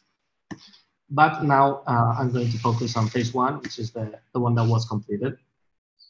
So, basically, I'm not going to stop here, which is too much detail, but basically what we did is we modeled the digital versus the traditional sampling process for 3 different materials, nylon, polyester, and cotton, which are the most common materials in the fashion industry. Then we modeled and validated the different inputs of both processes with samplers, one client of samplers, that is Blomati, and also a couple of our clients from Cycle. So we were able to compare different case scenarios. And then we derived the impacts, the environmental impacts of both processes. So here we obtain the results. This is a very, I'm only showing the big number, but this has a lot of detail and a lot of personalization to the samplers by a special digital sampling process, accounting for their type of GPUs, for the cloud providers, for their specific scanner providers. So we were able to measure all that and concluding that one typical sampling process with samplers would emit 4.3 kilos of CO2 equivalent, whereas a traditional sampling process emits a little bit more than 31 kilos of CO2 equivalent. As we can see in the sampling process, most of the impact is associated to the acquisition of a scanner that is needed to do the measurements. Although once that scanner has been acquired, you can use it for all the sampling processes in the company. Whereas the traditional process, the biggest impacts are associated in the creation of garment samples and the actual book of samples.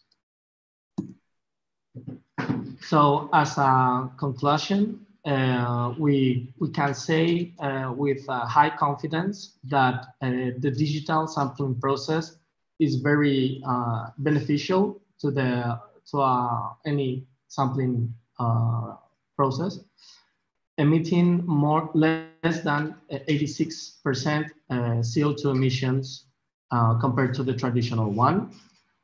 And if we look at a little bit of the detail, we can see that even the most impact from a digital sampling process comes from all the processing powers, the data transfer over the internet and the cloud providers is also very, it's very sensitive to which cloud providers and what kind of processing power you use. But anyhow, it's still very, very low, much lower compared to the traditional one, where, as we saw before, all the garments and the book of sampling creation accounts for a lot of the impact. And just to finish, here and note, we're only focusing in CO2 because it's the most well-known metric available to the public. But there are also measured emissions in water, electrification, and other impact areas that perform very, very well also with the digital sampling process.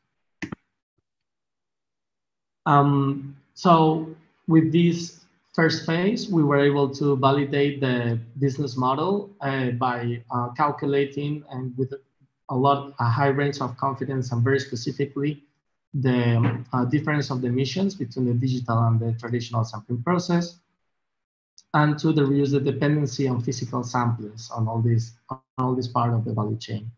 In the next phase, from here until September, we will focus on the eco-design metrics to add to the physical attributes of the samples. And that's it. Okay, thank you, Luis.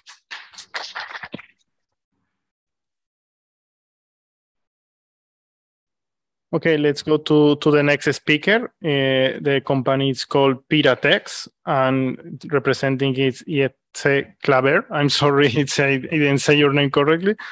Okay, you could start. Thank you. Hi, everyone. I hope you can hear me. Yeah. Okay, great. I will try to be short as well. Let me see if I can share my screen just a sec. So, apologies. So I'm Itje, head of operations at Piratex, based in Madrid. So we're 8 billion walking the planet, eating, sleeping, getting dressed every day. And in order to cope with such a high demand, the textile industry, it's estimated, generates 85% of all the microplastics floating in the sea and 10% of all CO2 emissions. And it's actually currently estimated that 50% of all fabrics that are in the market are made from plastic. So people actually want to buy sustainable. A recent survey from McKinsey showed that about 60% of the interviewed people already are trying to do so and going the extra mile of doing so.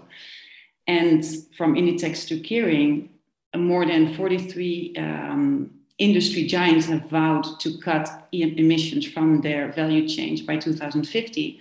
And some of these companies also are committed to replace any polluting materials by ecological fabrics, for instance, such as H&M, which is planning to do so by 2030. But if you go shopping in the high street, it's not something that you realize, or that you can actually see. So this is where we come in. Pyretex offers these brands sustainable alternatives. Our functional fabrics are the circular, scalable, and locally produced solutions that these brands need. So better for your body and better for the planet. We aim to replace synthetic fabrics by new, natural, functional ones. And here you can see some of the fibers that we are actually having a range. For instance, you can see the PLA, which is an agri-waste made from, among others, corn or beets. We also use banana agri-waste. We use kapok and nettle. And all these fibers come with natural property that are good for your body. And the way we produce those fibers and that we knit them into fabrics, we do it in such a way that the properties are preserved throughout the process. So how does this work? It all starts with a fiber. So for instance, in this case, a seaweed fiber that comes from the Northern Atlantic and that has antioxidant properties. So this particular fiber, we turn it into a yarn in a process that's very similar as lyocell. Then we knit a Pyretex fabric using as much as we can sustainable practices to do it. For instance, we use low impact dyes with closed loop water circles. And on top of it, we're making sure that throughout these different processes, the properties that the fiber initially had is maintained. And therefore, we're working together with external laboratories. So Pyretex is an R&D and textile supplying company that has over 40 different textile formulas. And here you can see the different fibers that we work with and the different properties that you can find in our fabrics. We completely control the supply chain and therefore we're 100% traceable. On top of it, we're OCS, GRS, and GOTS certified. As a company specialized in sustainable fabrics, we believe that fibers coming from regenerative farming are the future. And regenerative farming are farming practices that actually improve the environmental conditions, such as they improve the quality of soil and the biodiversity.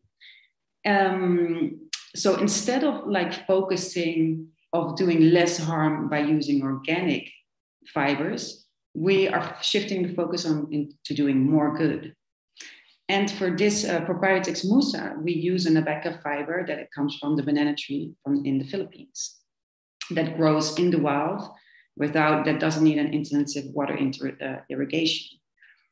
The challenges that we encountered in turning this particular fiber into a fabric that is actually adapted to the fashion industry is that it's an extremely harsh fiber.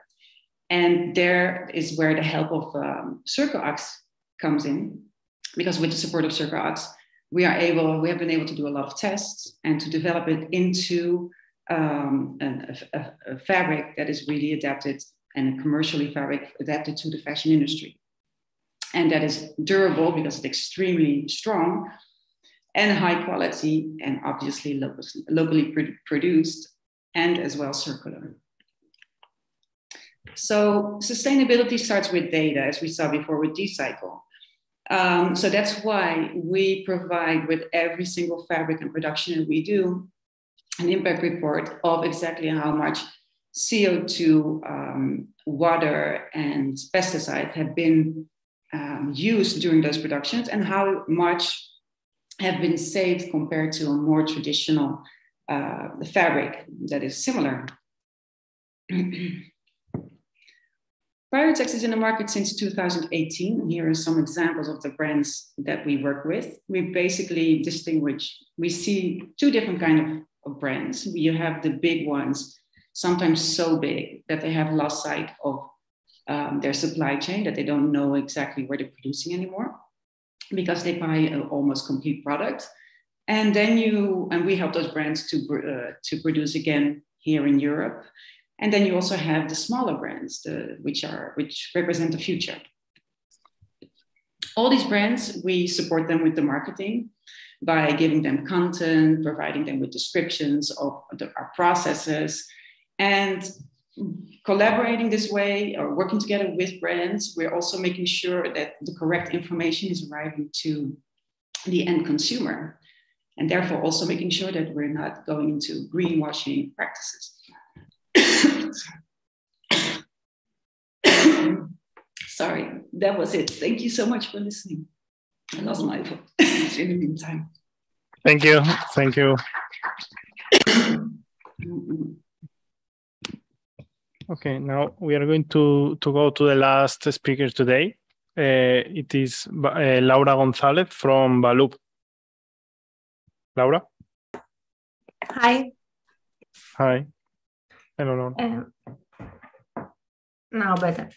Let me share my screen.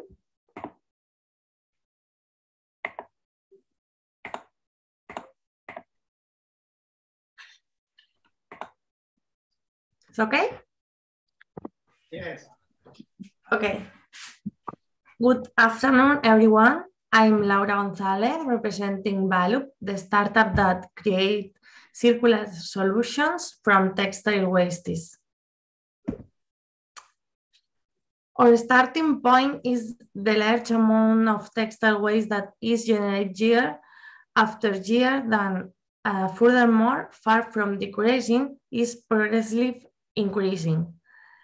The data reveals that 930 tons of textile waste are generated per year from the fashion sector, and 1,710 tons of single-use textile waste, such as surgical masks.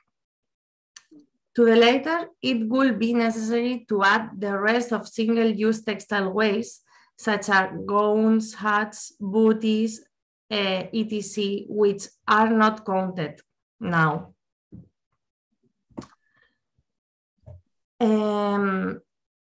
We must highlight that around 90% of textile waste is currently incinerated, practically all of it. In addition, 1 kilo of incinerated clothing regenerates 1.30 kilos of CO2. And to manufacture 1 kilo of virgin plastic, we need 3.5 kilo of carbon are generated. Valup use textile waste from the fashion sector and single-use textile waste from the health sector to produce a new material with characteristics similar to virgin plastic, but it's 100% recycled. This material is B1, is a kind of recycled sheet with characteristics similar to virgin plastic. It is versatile in color, thickness, and material, and we can adapt it to the needs of each client, reintroducing textile wasted back into the value chain and providing innovation to the companies that need it. Now, these are the colors that we currently have available, and we can adapt to the thickness needs required for each specific application. This opens up a range of possibilities, especially for companies that develop products and want to offer innovation and sustainability. as well as a range of possibilities for the textile industry, since it can open up to new markets. We are currently offering solutions for the paper industry, the fashion and accessories industry, as well as for different merchandising applications, although the product possibilities are very varied, depending on the type of product offered. It can be said that B1 is the revolution of plastics, since it is a new generation of plastics based from textile waste.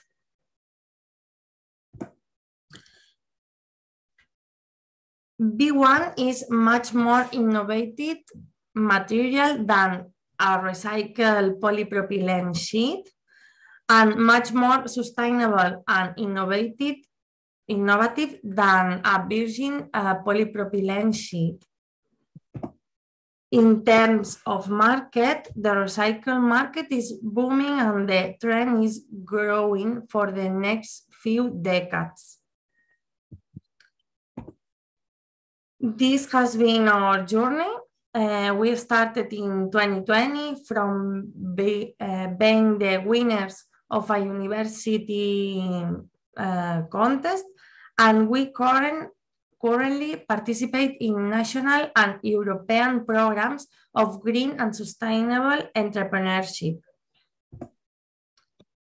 We are Carla, Arianna, and Laura, myself, 3 textile engineers with many concerns and concern about the generation of textile wastes that they want to turn into new products to reprocess this material and thus contribute to transforming the economy into a circular economy.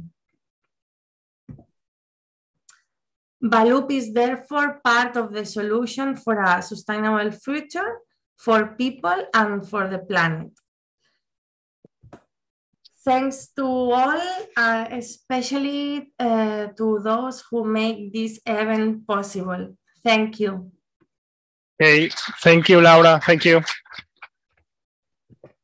Now, very quickly, we are going to go to the last company today, Hilaturas Rubio. I think Francesc is here online. Yes, I am online. Thank you very much, Adrian. Can you hear me? Yes, we can hear you. Okay, thank you very much. I will be very quickly, because I'm the last one.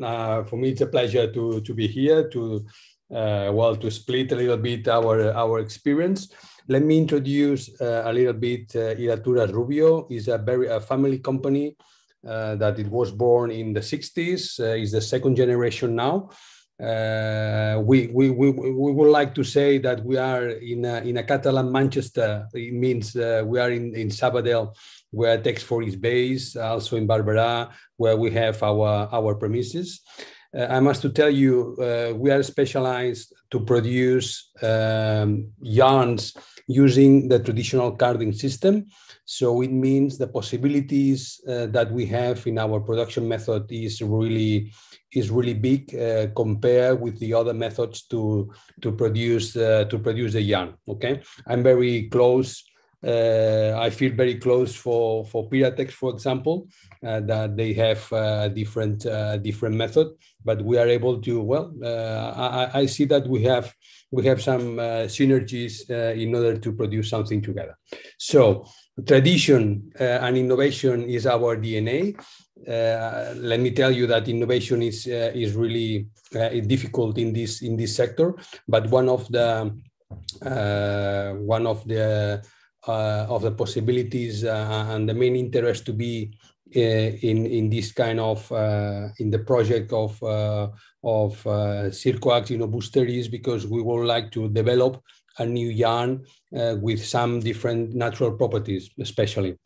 Our products, of course, our specialty is to produce the wool together with some mixtures, blends with natural fibers, with animal fibers, with vegetable fibers. So, and also with synthetics. With this project, we would like to introduce a new yarn in our portfolio and to be and to have major possibilities in order to have another solution in the market. We like to say that we produce regenerated yarns. It means we are very committed to the environment for this reason, because we offer yarns made with recycled fibers and regenerated fibers, because it helps to reduce the footprint in textile production, as we don't use dyes, and that's why we take an advantage of material from our different companies. The sectors that we have, of course, we spin for fashion. Every year, the spinning for fashion is decreasing, but is one part of our turnover is coming from the fashion industry, of course. The other sector what we like to develop is the home textile, and the other one with a very few percentage is the technical yarns, using pyramides, metallamides with different properties. Okay, let me tell you, with the Circoax project, we would like to create a new yarn. This new yarn is made by linen. The properties of the linen are very interesting comparing with the other fibers in the world. It's strong and durable, inelastic, lustrous, is yield cool, of course, is absorbent, easily wickled, and easy to dye. So if we mix with another fiber like the viscose from company like Lenzing, it could be a very interesting solution in the market. So in this case, we would like to present, this is my presentation. So of course, we are open to feel and to find any kind of collaboration with other companies in the project. Thank you very much, Adrian. Okay, thank you, Francesc. Thank you to all of you. Now, David is going to come out here to close the event, and thank you all of you to attend today. Well, hello everyone. I suppose that everybody is tired. Thank you very much, especially to the people who are here, like in the room. Say thanks to all the people who was taking a part. If you are looking to the different people who was taking a part, you can feel that many stakeholders are involving in this project. The opening was from somebody from the European Commission, so thanks to Rudy. Later some expert was coming to explain some vanguards that are doing big brands or other industries and so on. And later that is the most important part of the program. It means that we were listening the solutions that you are trying to do in order to face the main challenges. And it is really nice when I was listening you, I was feeling that all the challenges 2 months ago, the textile strategy from the European Union was opening to everybody. And it is amazing because when you take this strategy and we are listening you, it fits perfectly. So all of you, somehow, you are pioneers because, for example, Reshape is trying to go in order to find zero waste in the stocks. This is one of the things that the European Union are going to do as mandatory. Other people as Decycle, as helping the people in traceability, helping the people in order to do the measure. This is another 2 things that, through the digital product passport and through the decarbonization of the sector, that are putting over to later and others as let me check. Ignacy, he's trying to do some verification to trying to help to create a standard. This is another thing that the European Union is saying. All the products that are going to be selling in Europe through the 2030 are going to be sustainable.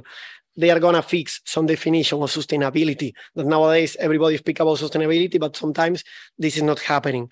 So in the end, even the people from Smart Textiles, as the project of Sam, that is possible to fill in this project many things like new develops in order to get less like new innovation.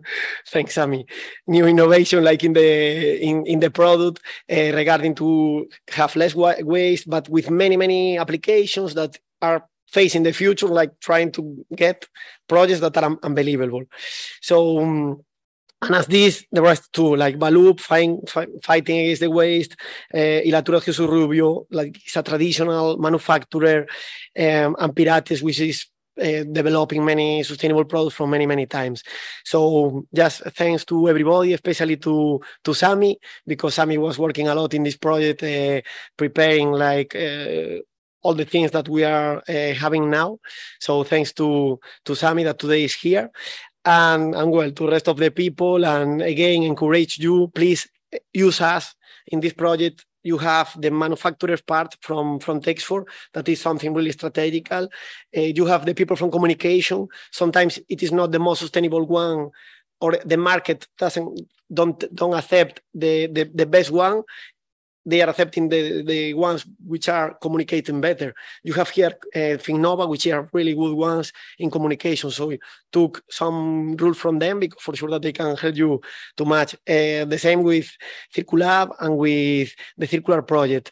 So in the end, you have, and the IED, which is university. So if you are looking to follow the project, we have like the different stakeholders. We are trying to open you more stakeholders with these voluntary seasons that you have, in order to show you laboratories, technological centers, and so on.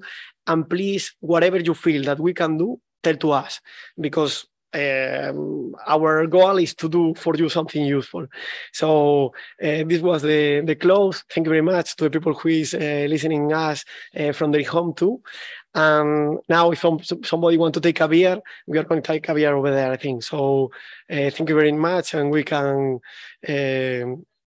celebrate